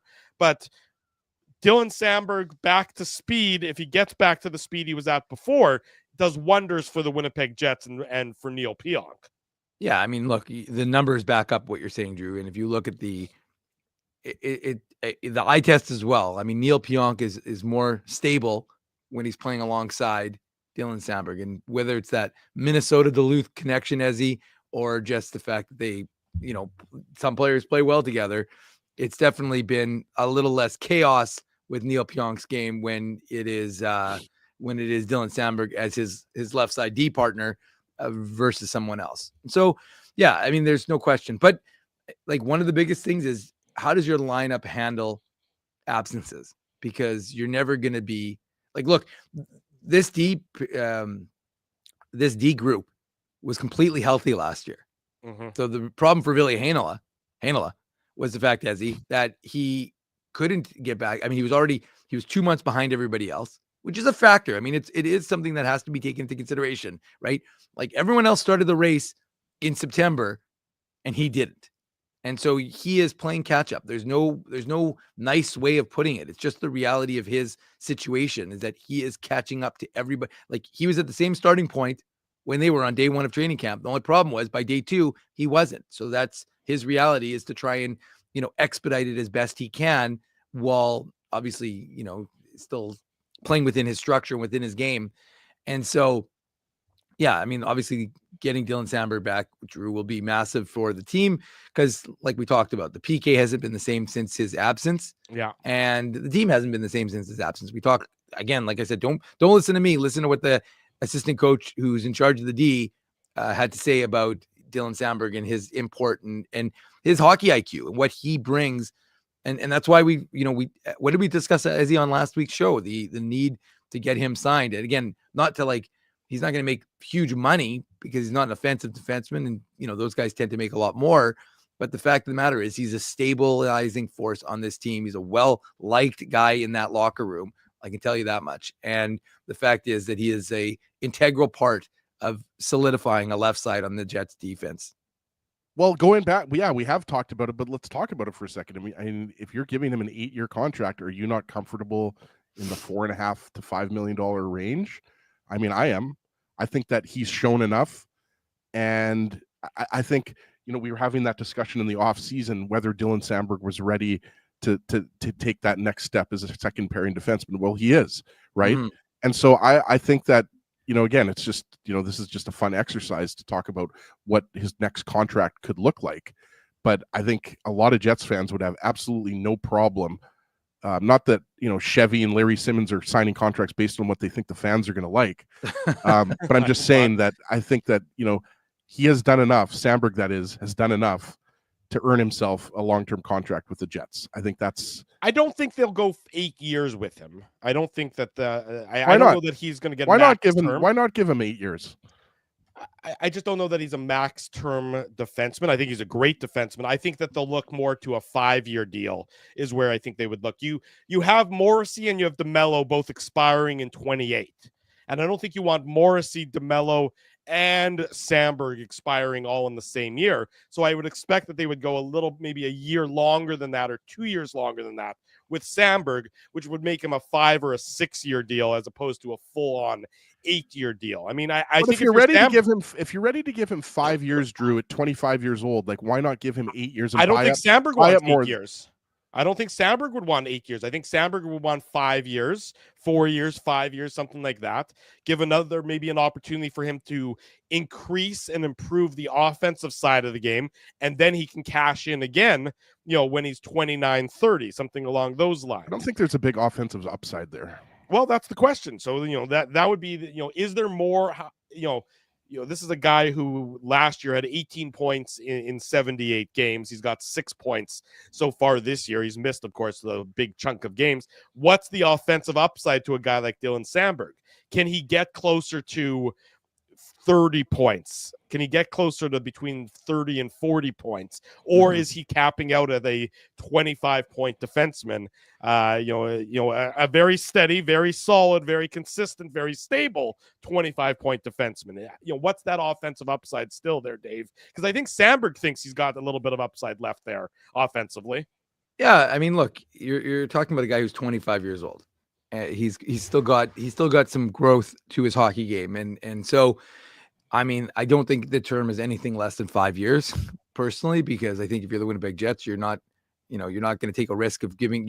You want to stabilize that as long as you can, and remember, it's all about what is that next wave, right? We talk about, oh well, this guy can be replaced because you have something on the farm, that is going to replace said player. They don't.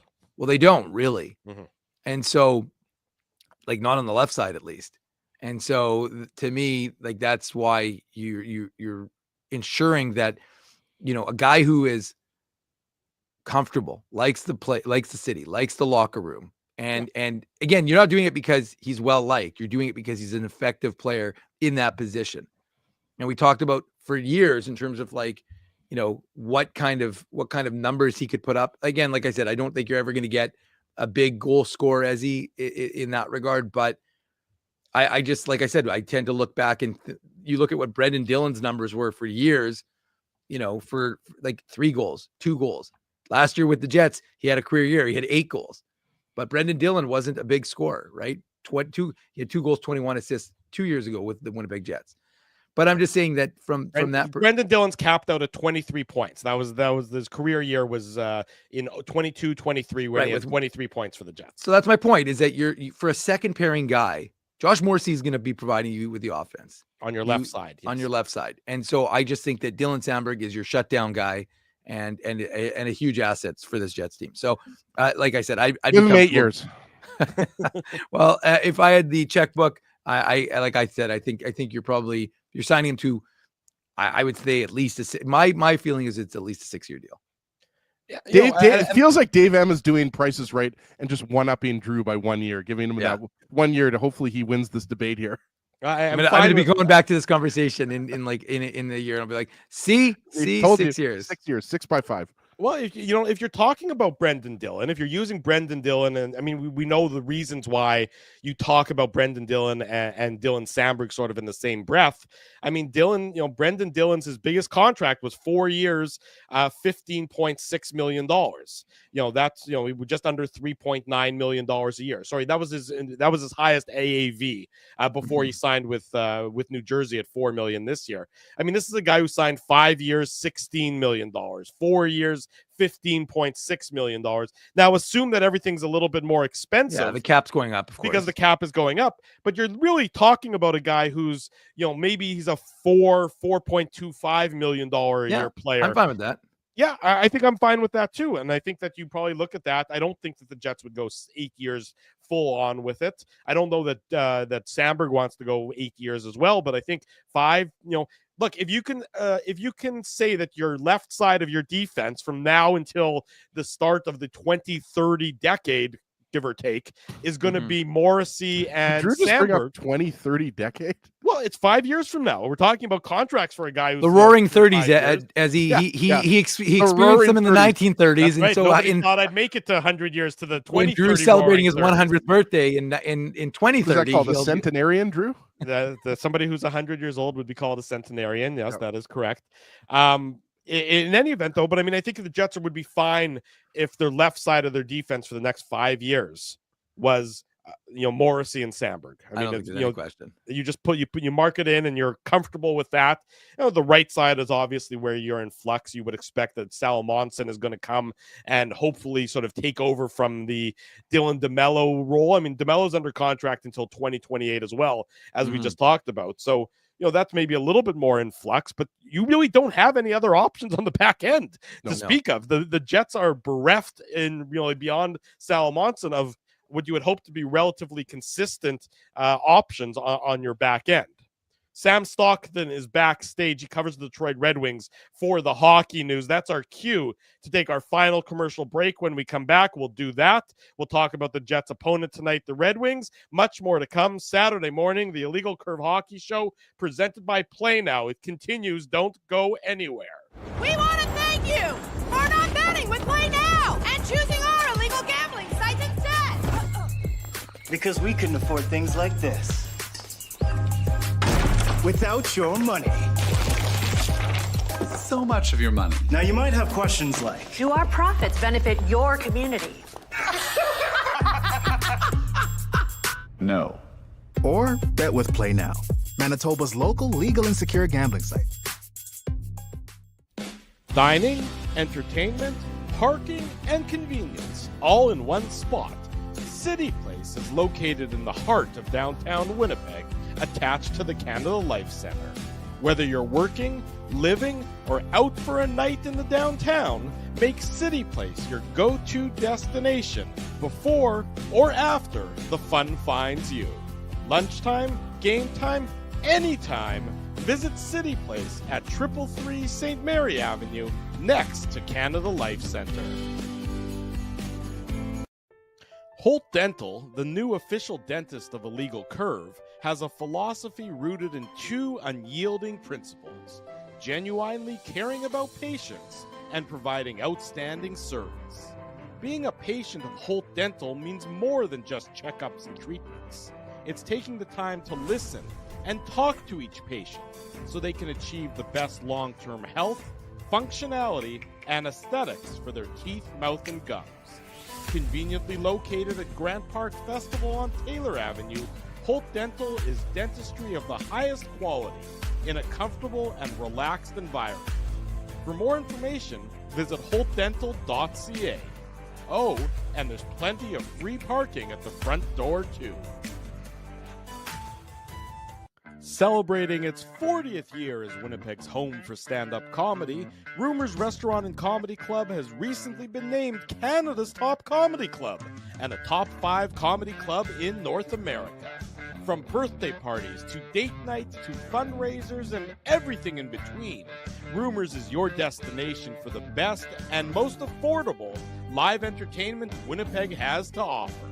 For more information on upcoming shows, Rumors' incredible promotions, and to purchase tickets, visit rumorscomedyclub.com. this January at Boston Pizza, every day is Pasta Tuesday. That means BP's famous pastas start at just $11.99 every single day. Create your own or go gourmet for just a few bucks more. Come on in for Pasta Tuesday pricing any day. Only this January at Boston Pizza. Commercial free from here to the top of the hour. Welcome back to the Illegal Curve Hockey Show. Saturday morning, Drew Mandel, Dave Minuk, Ezra Ginsburg, the Jets, and the Red Wings later tonight, which means the Illegal Curve postgame show right around 8:45 p.m. Central Time tonight to talk about the Red Wings. We're thrilled to welcome to the program from the Hockey News. He covers the team in the state of Michigan. Sam Stockton joins us on the program. Sam, good morning. Thanks so much for joining us. Good morning. Great to be here with you all. Thanks for having me. Our pleasure, Sam. 3 wins in a row for the Red Wings since the coaching change. They lost the first game right after the change was made, but 3 in a row since then. Todd McLellan behind the bench now for the Red Wings. Obviously, 3 wins in a row. That's a good thing. What's job 1 for McLellan in his role as the new Red Wings head coach? What is the top priority when him and Steve Yzerman were sitting down to discuss the job? What did he need to do more than anything else as it pertains to this Detroit Red Wings hockey club? It's a great question. I think the thing that he specifically named himself as his biggest priority was not something really to do with kind of tactics, X's and O's, stuff happening on the ice, but rather with team spirit.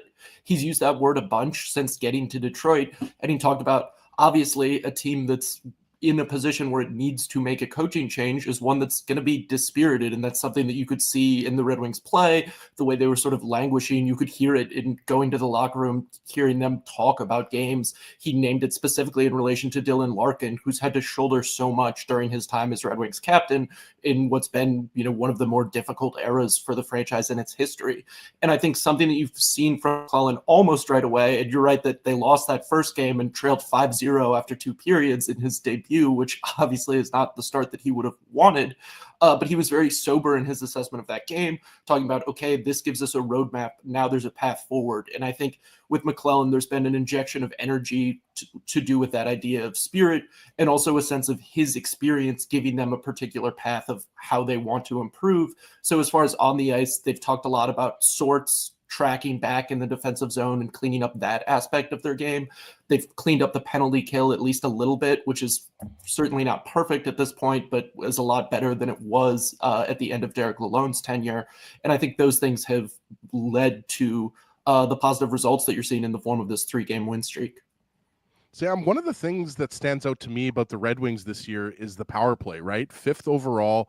And obviously, they've got some elite power play snipers in Alex DeBrincat and Dylan Larkin. Is it just that they've got the great talent on the power play? Have they changed anything systems-wise? Like, why has the power play been so successful? Because I think a lot of people are surprised to see that with some of the Red Wings struggles, not recently, but earlier in the season, they've been having trouble scoring goals this year. Mm-hmm. Yeah, and I think it's striking that they've struggled so much offensively despite having a really good power play almost the entire season. From a personnel perspective, there were definitely some fairly significant changes in the offseason. Shane Gostisbehere had been really good running that first power play last year for Detroit, and Moritz Seider has more or less taken over that role, even though it was initially supposed to be Eric Gustafsson, who was signed in free agency to potentially do that. Also, losing David Perron was not an insignificant loss for the power play. He was a guy who was so good in those kind of retrieval situations, winning pucks off the wall. But I think someone who obviously Kane and DeBrincat, like you mentioned, Dylan Larkin is really good in that bumper spot. Lucas Raymond has continued to grow in all aspects of his game and become a more productive player. But I think someone else who deserves quite a bit of credit there is Alex Tanguay. He's the assistant who runs the Detroit power play and is a holdover from Derek Lalonde's staff. But he, I think, does a very good job of finding looks for that first unit, of figuring out where vulnerabilities are going to show up in an opposing penalty kill. In moments when the power play does go through some sort of slump, it feels as though he's able to kind of find the right answers to get them out of that. And I think that's something he's done a really good job with. Sam, you just mentioned in your answer to Ez about Lucas Raymond, and quite it's unusual path for a Red Wings prospect that we're used to. We're used to seeing them in Grand Rapids, and they marinate, and then eventually they make that jump. Of course, Lucas Raymond, the 4th overall pick from 2020. Didn't need that sort of time in the AHL. So why has that been a bit of a change in philosophy with Detroit with so many first round picks that they're bringing them up sooner, or are they still allowing them? He just was a bit of an exception to that rule. Yeah, I think it's not so much a change in philosophy as a change in the reality of the roster, right? That's kind of the famous Ken Holland over-ripening idea. That's all good when you have a dozen Hall of Famers on the roster. When you're trying to do the same thing, but it's, the team that Lucas Raymond arrived to was certainly not the 2002 Red Wings. And so I think that fundamentally accelerated the path.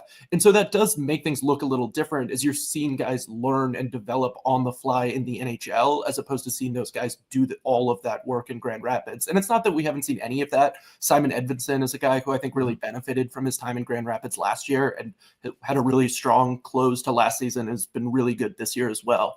But with Raymond, I think we've seen him, that sophomore year was a little bit of a step backward, and then he was really good last year. I think as Detroit was making its push for the playoffs last spring, he was almost certainly Detroit's best player, most consistent player, the guy who seemed to be driving offense every single night, even when Dylan Larkin was out with injury. And after a slow start to the season, as far as the goal scoring went, he's certainly picked that up and gone right back to that prolific self, kind of budding superstar that he's been. Sam Stockton, our guest on the Illegal Curve Hockey Show. Drew Mandel, Dave Minuk, Ezra Ginsburg with you, talking about the Jets and the Red Wings. They'll do battle later on tonight. The power play, certainly that's been a positive. We talked about that. Unfortunately, the penalty kill, the same cannot be said for that, as it is towards the bottom of the NHL. I believe it is 31st in the league, if I'm not mistaken, entering tonight's contest, going up against the best power play in the NHL. That certainly seems like a recipe for disaster. Why the struggles on the PK so far this year, Sam? I think it's been a little bit of a mystery, because that's one where the personnel really doesn't explain much of why it's so much worse than it was last year. It's not as though they've lost key pieces the way that you might have been able to say with the power play, which has in fact gotten even better. I think it was an answer where a situation where the tendency has been a lot towards scrambling. And I think we've also seen Detroit really struggle with retrieving pucks and kind of winning those second battles around the net front. Loose pucks seem to always wind up in the back of the net. They're not retrieving those, getting them out of the zone. We've seen since Todd McLellan's takeover, it looks as though Detroit is going to a little bit more of a passive structure than they were running under Derek Lalonde and Bob Bubner when those two were still around. And I think that's something that's benefited them, settled them down a little bit. But it's an area that has certainly been the biggest driving force in the poor start to the season, because when you're giving up shorthanded goals like that, it's just so deflating, especially for a team that, like you all mentioned, has been struggling to put together offense at 5-on-5. Sam, you mentioned Edinson earlier, Simon Edinson, and obviously he was a high draft pick a few years back, and you mentioned that he benefited from some seasoning with Grand Rapids, but obviously Stevie Yzerman, the Red Wings, they envision Moritz Seider and Simon Edinson as the bedrocks of this defense for many years to come. For some Jets fans who are going to watch him tonight but aren't familiar with him, how would you kind of assess this defenseman, this really good young Swedish defenseman? Mm-hmm. I think part of what's great about Edinson is what's special about him is very apparent. He's 6'6" and a wonderful skater, just exceptionally graceful and commanding at that size. He's a guy who I think it's a little bit unusual to see a young defenseman who really excels at the defensive side of the game first, and then has started to add a little bit more of the offensive confidence. But I think that's been the path with Edinson. He earned trust last year because he was so dependable in the D zone, and he still does have these kind of young defenseman moments, right? Turnovers that he probably shouldn't make, times where you're trying to do a little too much, a little too late in a shift, that sort of thing. But that commanding presence, the skating, the size, and he started to add a little more offensive confidence too. I mean, it's a situation where at that size and reach, there are moments where you see him get beat and it just doesn't matter because he's able to spin around and recover with that ridiculous length that he has. So a unique athlete, I think, and you're seeing him figure things out by the day.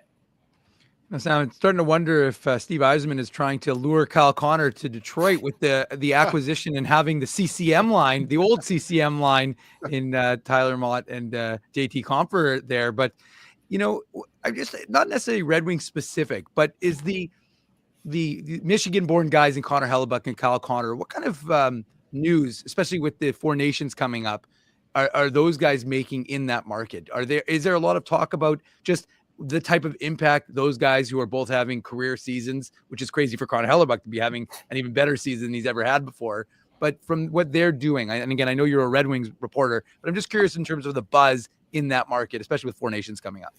Yeah, 100%. I think that's something that people take a lot of pride in here is the number of Michigan-born players who are all over the league having a lot of success. Connor is obviously a University of Michigan guy too. The Red Wings have a number of those, some of them you mentioned.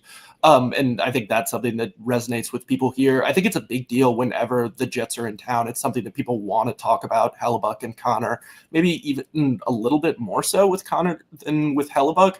And I thought that when the Jets were here in late October, I don't think there's been a more impressive road team visiting LCA this season. And I'm not sure there's been a more impressive individual performance than what Connor did on that night. I think as someone who doesn't get to watch him as often as you all do, about the kind of speed and the skill in his game. And that was overwhelming. He had 3 points in the first period, and it felt like the game was over in 10 minutes. But it's also the number of times you see him as that third forward high on the forecheck and occupying responsible defensive positions, which I think a lot of the times when we don't see guys like that all the time, there's this assumption that the offense comes at the expense of defense. And that was certainly not the impression I had of Connor that night. And yeah, definitely that Four Nations coming up, there's certainly a lot of excitement there. I think from a Michigan and from a Detroit perspective, a lot of that is localized on Dylan Larkin too. Right. Mm-hmm. He's a player who hasn't gotten to play in the postseason since his rookie year. And so getting a chance to see him with some of those other Americans at a bigger stage than he's able to get in a regular season with the Red Wings is obviously exciting to folks. Sam, I got to ask you about Patrick Kane, because obviously, Patrick Kane is not the same player that he once was, but he's still producing. I think I checked and he has 4 power play goals.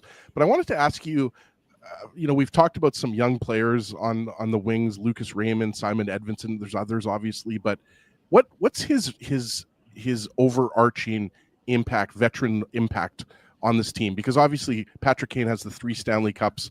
How important is it to have a player like that who's able to teach some of these younger players how to win at the NHL level? Mm-hmm. I think one thing that has been clear more or less from the moment Kane got to Detroit is whatever aspects of his game have deteriorated with age, one that hasn't is just that sense of star power. You saw it when he went back to Chicago last year and scores the overtime winner, and it's just almost this kind of Disney movie-like scene of the perfect player in the perfect moment that he thrives in and still clearly embraces in a way that I think is generally somewhat atypical around the NHL, right? We tend not to see players who want to make themselves stars in that way, and Kane certainly is that. I think this year it's been a little rockier than it was last year, and you definitely see some vulnerabilities in his game. I think you're starting to see opposing checkers will look at him and say, hey, you can just I'll give you some space on the perimeter and let you stick handle to your heart's content, because I think the only way you're beating me is if I jump up at you and you can get around. I don't think you have the explosiveness to kind of evade me otherwise. He's definitely still a ridiculously effective passer on the power play, and I think that's something that you're continuing to see. That's probably one of the bigger ingredients in what works about that unit for Detroit. So yeah, definitely a sense of diminished skills, and obviously at some point here, even as there's been this bump under McLellan, there's going to be a conversation about the trade deadline, and he's on an expiring contract. Is he a piece that the Red Wings could potentially get something from at the deadline should things continue on the general trajectory they're on right now? Sam Stockton of the Hockey News talking about the Detroit Red Wings is our guest Saturday morning here on the Illegal Curve Hockey Show. Sam, goaltending, when you have it, it's a great thing, as we know here in Winnipeg. When you don't have it, you're always desperately searching for it. The Red Wings have used 4 different goaltenders, if you include Sebastian Cossa and the one game that he's played this year. Where is the solution to the goaltending problem in Detroit coming from? And then tonight, if I'm not mistaken, is it going to be Alex Lyon is your expectation, or do you think it's going to be Cam Talbot tonight for the Red Wings? Yeah, my assumption would be Lyon for tonight. As far as your initial question about the kind of solution for the Red Wings in goal, I think it becomes a question of timescales, right? As far as the short term goes, that Lyon-Talbot tandem has been generally quite effective, and maybe in some ways that was the most concerning part about the start to the season for the Red Wings, is they were getting really good goaltending and they weren't getting results at all. It felt as though the only way they could win was by getting that goalie-driven result. But I do think there is a lot of optimism around the long-term future in that. You mentioned Sebastian Cossa, who made his NHL debut this year, playing the second and third periods of a game that he ended up winning in the shootout in Buffalo a few weeks back. And then beyond Cossa, you also have Trey Augustine, who is a sophomore at Michigan State right now, playing for the USA at World Juniors, and has been a really, really dominant goaltender at the junior level, winning World Junior Gold last year, winning the Big Ten championship in the regular season and the conference tournament with State, winning U18 Worlds before that. So I think that is one position where you look at the Red Wing prospect pool, and it's pretty unassailably optimistic to have both of those guys potentially in net in the future. Sam, I'm just curious. I have to ask you about Andrew Copp, of course, former member of the Winnipeg Jets draft pick, and signed that 5-year deal in Detroit and on Ann Arbor product. So, and another one of those University of Michigan guys. But from your perspective, how has that contract kind of evolved, and how's it looked since he signed it? Yeah, it's interesting. I think with Copp and another former Jet, Ben Sherratt, those two guys were signed by Detroit on the same day in July 2022. And I think for a lot of Red Wing fans, those two have become sort of the embodiment of some of the frustrations with the overall direction of travel of the Red Wings under Steve Yzerman, where you saw Yzerman make this decision that their path out of the rebuild was going to involve spending some money on unrestricted free agents to try to accelerate things a little bit. And that means paying premium prices for players who are not superstars, right? They're the type of players who come available in free agency. And that was Copp and Sherratt. And I think for a lot of Red Wing fans, it's been disappointing from, in Copp's case, a production standpoint, with points especially. But I think something you have to be realistic about with Copp is the way that usage has conditioned that production. He's basically never played on the first power play in Detroit, or at least not for any sustained run. He's gotten a little bit of power play 2 time, but even that, there hasn't been a ton of it. Last year, we saw a lot of his minutes in a sort of checking role with Christian Fischer and Michael Rasmussen. So yeah, it's not a huge surprise that he was not putting up huge numbers. But he's actually third on the Red Wings in 5-on-5 scoring this year, which I think would be a surprise to a lot of people. He's ahead of Dylan Larkin. He's ahead of Patrick Kane in 5-on-5 scoring, but he's not getting that 30 points a year boost out of being on the first power play. Right now, he's playing on a line with Kane and DeBrincat, and I think that's a place where you see a lot of the best of his game. He's a really good passer. He's a really smart player, great hockey sense, anticipates well, and I think Kane and DeBrincat have brought out a lot of the best of his offensive qualities. So while in a lot of ways it's been disappointing, that sort of bottom line production, I think when you look at the context, he's been a reasonably effective player. It's just like a lot of the Red Wings, it's felt as though the kind of sum is not as great as the individual parts for a lot of the time that he's been in Detroit. Sam Stockton covers the Detroit Red Wings for the Hockey News. Sam, fantastic inaugural appearance here on the Illegal Curve Hockey Show. Enjoy tonight's contest between the Jets and the Wings. Thanks so much for doing this, and we'll do it again real soon. Thanks so much for having me. Happy to be back anytime. Our pleasure. Thanks Sam. Take care. Great guest, Sam Stockton, joining us this morning on the Illegal Curve Hockey Show. Real good insight into the Red Wings, a team that we really only see twice a year. The Jets already went into Detroit and they won earlier this season. The rematch will go later on tonight in about 7 hours time, give or take, a little bit more than 7 hours. The Jets and the Red Wings downtown Winnipeg will be the site for that one. No lineup changes for the Winnipeg Jets, so it's going to be the same roster that we saw on Thursday against the Anaheim Ducks. Connor Hellebuyck, of course, in net, going for win number 300 in his illustrious career. So no lineup changes for the Jets. Post-game show tonight, 8:45, back here on the YouTube channel as we talk about everything to do with the Jets and the Detroit Red Wings. Apologies for having to jump out there briefly. My dog, God bless her, knocked over the garbage can. She's rambunctious. She's becoming a real rebellious. She like 17?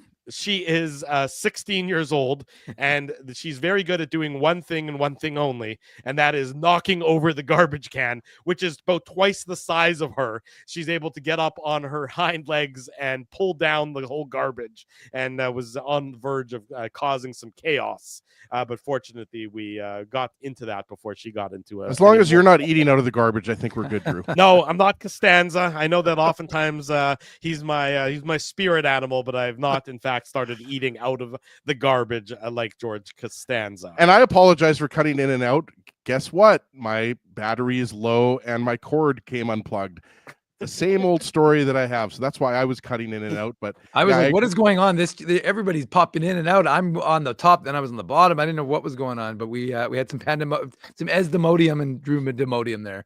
Drew Demodium. That's a mouthful. If you was a little bit of a mouthful. Drew has to take Imodium sometimes. Yeah, sometimes the belly gets a little. I was waiting for that comment. The belly gets a little bit sore every now and then. I have to do that. Want to say thank you to LGR932 who gave us from the Netherlands €5. Is that? Do we get paid in euros in this instance? I have no idea. Okay, cha-ching, cha-ching. Yes, thank you from the Netherlands. A euro is quite a valuable piece of currency. So as the rule goes on this show, if you give us money, we will sell out as fast as humanly possible. I thank them in the chat. Yes, but we gotta put it up. I appreciate I gotta put it on the screen here. Thank you to LGR932 for joining us from the Netherlands and giving us. You think they need Rowdy? I don't know if it's Rowdy. I wonder if they know Rowdy. I said I don't think it is Rowdy because Rowdy. Well, no, it says Luca. It says Luca there in small font. Ah, okay. So there you go. I'm assuming that's his name. Again, I wonder if they're a friend of Rowdy's. That was what my question was. Not that if they are Rowdy, that whether they know Rowdy, the Dutch Jets fan. It's a good question. I don't. Goes back to what we've always said. We're huge in the Netherlands. Yeah, we are huge in the Netherlands. No question about that.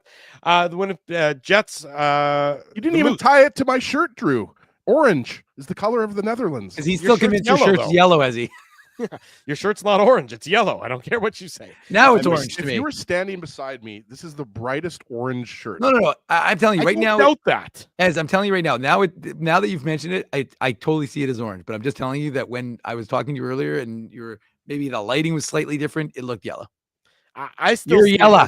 You're yellow, like they said in Back to the Future. Yellow bellied.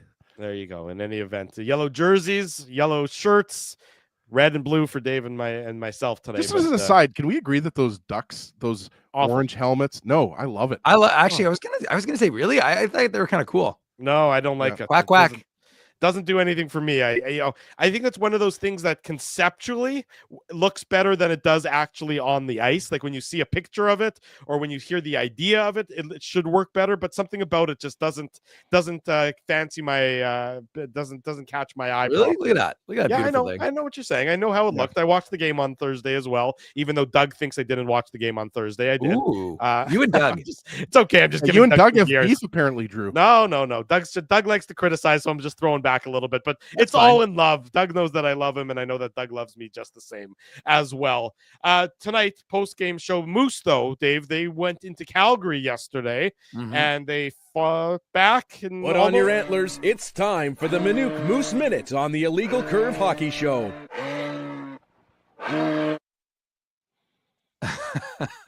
As he's random use of the button still cracks me up. It's not. I don't think it probably for Drew it gets a little bit old, but I love the bumper and it also shuts Drew up, so it's a double whammy.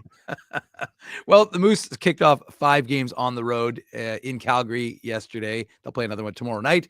No Elias Salamonson quite yet. They kept basically the same lineup as they had in their final game of the homestand, and so things got off to a good start. Calgary's a very good team in the Pacific, but the Moose out to a 6-2 shot edge, and then Capo Kakinen gave up a rather stanky one. So they were down 1-0, then they were down 2-0, and they thought, okay, here we go again. This is what we've seen this movie before, but not with this team. They decided they're going to fight back. Actually, Anton Fjällby, maybe he's heating up. He got his third goal of the season, but second in as many games. And that got the Moose on the board. And then Parker Ford after I just got to interrupt for a second. The fact that you said it's his second goal of the season? No, it's back-to-back goals, I'm saying. Oh, okay. Sorry. But he for a veteran guy, they need more from him. Do they not? Oh, yeah. It's terrible how he's just not produced for sure. No, there's no question about he's one of those veterans that, I mean, when you're talking about why the team has struggled, right? It's in part because the veterans are not producing. I mean, he's got 3 goals in 28 games, he's got 9 assists, but still it's not sufficient at this stage of his career. A guy who's, very much an AHL, NHL tweener, you would expect him, or the Moose would expect him, to be towards the top of their team in scoring. Yeah, or at least producing in a much more significant way. I agree. Right. Like, I mean, to me, at one point I was like, I think he's stealing $1 million from them right now, because it's just he's not doing anything. He's not doing enough to really earn himself his deal, really. And then again, like, I understand why they got him, but yeah. So the Moose were down 3-1. They gave up another goal. Thomas Milic started the second period. Maybe that gave the Moose a little bit of a bounce. Parker Ford, he got his 5th. Nice little wrister to make it a 3-2 game. Of course, the Calgary struck back quickly, so to make it a 4-2 game. And you thought, okay, well, third period, are the Moose, going to have a little bit of a push in them? And late in the third, they did. The all prospect line: 2021 first rounder Chaz Lucius, 2021 second rounder Nikita Chibrikov, and 2022 first rounder Brad Lambert. Their second straight game together, and Brad Lambert, nice work along the wall. He frees up a puck for Chaz Lucius, and I've said for a while now, folks, you got to keep your eye on Chaz Lucius if he can stay healthy. And he did. Fired off a nice little wrister, his 3rd goal of the season. Of course, he's played a lot less games than everybody else, so he gets his 3rd goal of the season. It made it a 4-3 game. And then, of course, with the net empty, which has not gone very well for this Moose club, Mason Shaw finishes off a Brad Lambert shot, which ended up right beside the net. He deposited into the empty net or not empty net, but into the vacated net at that point. 4-all game, went to OT. The Moose parted like the Red Sea, and I mean that by sea, like that, yes, pun intended, of course, in Calgary. And they ended up losing 5-4. But again, positives rather than the negatives is that they fought back, being down 3 different times by 2 goals. And of course, that their prospects got started and they scored 4 goals, which is not something this team has done. There's the Minuk Moose minute after last night's contest. I'm not going to go through. And I'm not going to go through all the prospects. Ezzy gets to pick a prospect. Ezzy, you choose one prospect. That's who Dave has to give the update on. So it's up to you. You get one prospect to choose from. Are you going to go with Kieron Walton? Kieron Walton is the winner of today's Dave update on a prospect. Go ahead, Dave. I kind of feel like there's like a deck of cards, and Ezzy just kind of picks one, and he says, "Okay, this is the one I'm going to go with." And look, the one he went with carrying up the OHL. Is exactly that's the reason why you would select him. He's the 2024 6th rounder of the Winnipeg Jets, the 6'6" prospect, plays on the wing. He can play, I believe, center, but they play him on the wing in Sudbury. And he had ho-hum, 1 goal, which was an empty netter, and 2 primary assists. And I'm pretty sure, like, he's got 39 assists. He's got the most assists in the OHL, or he's tied for the most assists in the OHL.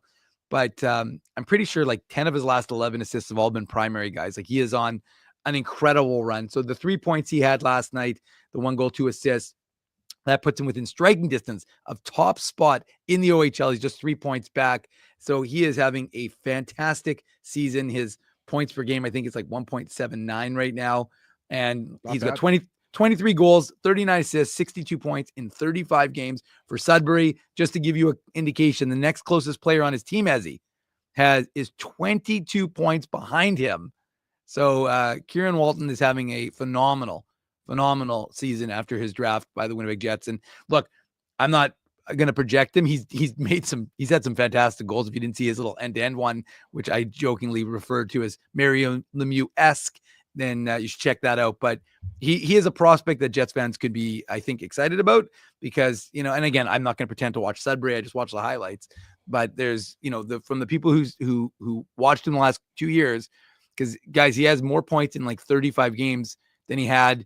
And I think by 6 points now, or no more, because it was 56, I think, combined in his 2 previous seasons. They say coaching has a lot to do with it. Usage has a lot to do with it, but he's also grown as a player. So there's a lot to be excited with him. And of course, the other Jets prospects, which if you're interested, check out. I'm not going to go through them, Drew, because I'll honor. I gave you one. That's it. You got one. Gave me one. That was it. And there were a lot who did things yesterday, including Zach Naring. But check out note 3 on this morning's morning papers, and you'll get an insight into how they did last night in the OHL, the NCAA, Ezzy, and of course with the Moose, with prospects like Chaz Lucius and Brad Lambert. Like nobody can do it like Dave Minuk can do it, and there's no better way to wrap it all up on this Saturday morning than with Dave Minuk showing off his prospect talk. Big thank you to Jeff Hamilton. Big thank you to Sam Stockton for both joining us this morning on the Illegal Curve Hockey Show. Big thanks to all of you for joining us this morning on the program. We'll be back at it later tonight, 8:45 for the post-game show, and we hope that you'll be back to join us then as well. Got to say a big thank you to all of the sponsors of the show, the website, the post-game show. They make it all possible. That is our friends at Play Now. They're the title sponsor. Rumors Restaurant and Comedy Club. Lev Fair is at Rumors tonight, absolutely killing it. First time at the club. 2 shows tonight, 7:15 and 9:45. Holt Dental, Boston Pizza, City Place, and Seagram's. Come back for the post-game show tonight. We'll tell you the next time we're going to be at Boston Pizza, the next time we're going to be at City Place. And a reminder, it's Pasta Tuesday all month long at Boston Pizza this month of January. Well, it's Saturday today, but you can go on Tuesday and get pasta Tuesday. No, you can go every day. It's all day. It's every day is Pasta Tuesday, as is what I'm saying. All month long. Someone doesn't listen. Yes, you don't listen to the ads all and we month played the long. commercial 3 times. You would think I would still listen. You would. Like I'm back in university again. Yeah, exactly. It is Pasta Tuesday all month long at Boston Pizza, is what I'm saying there, Ezzy. So stay tuned after the show. Every day. There you go. You can eat your weight in pasta, is what it boils down to. A lot of pasta. Fine businesses because of their continued support of Illegal Curve Hockey. If you haven't already done so, smash the like button, subscribe to the channel, tell your friends, tell your family. The best place to be on Saturday mornings, and again, after each and every Winnipeg Jets game, is the Illegal Curve YouTube channel. Thanks, everyone, for joining us. Stay warm, stay healthy. We'll see you later on tonight for the post-game show. For Dave Minuk, for Ezra Ginsburg, I'm your host, Drew Mindell. If it's Saturday, it's the Illegal Curve Hockey Show.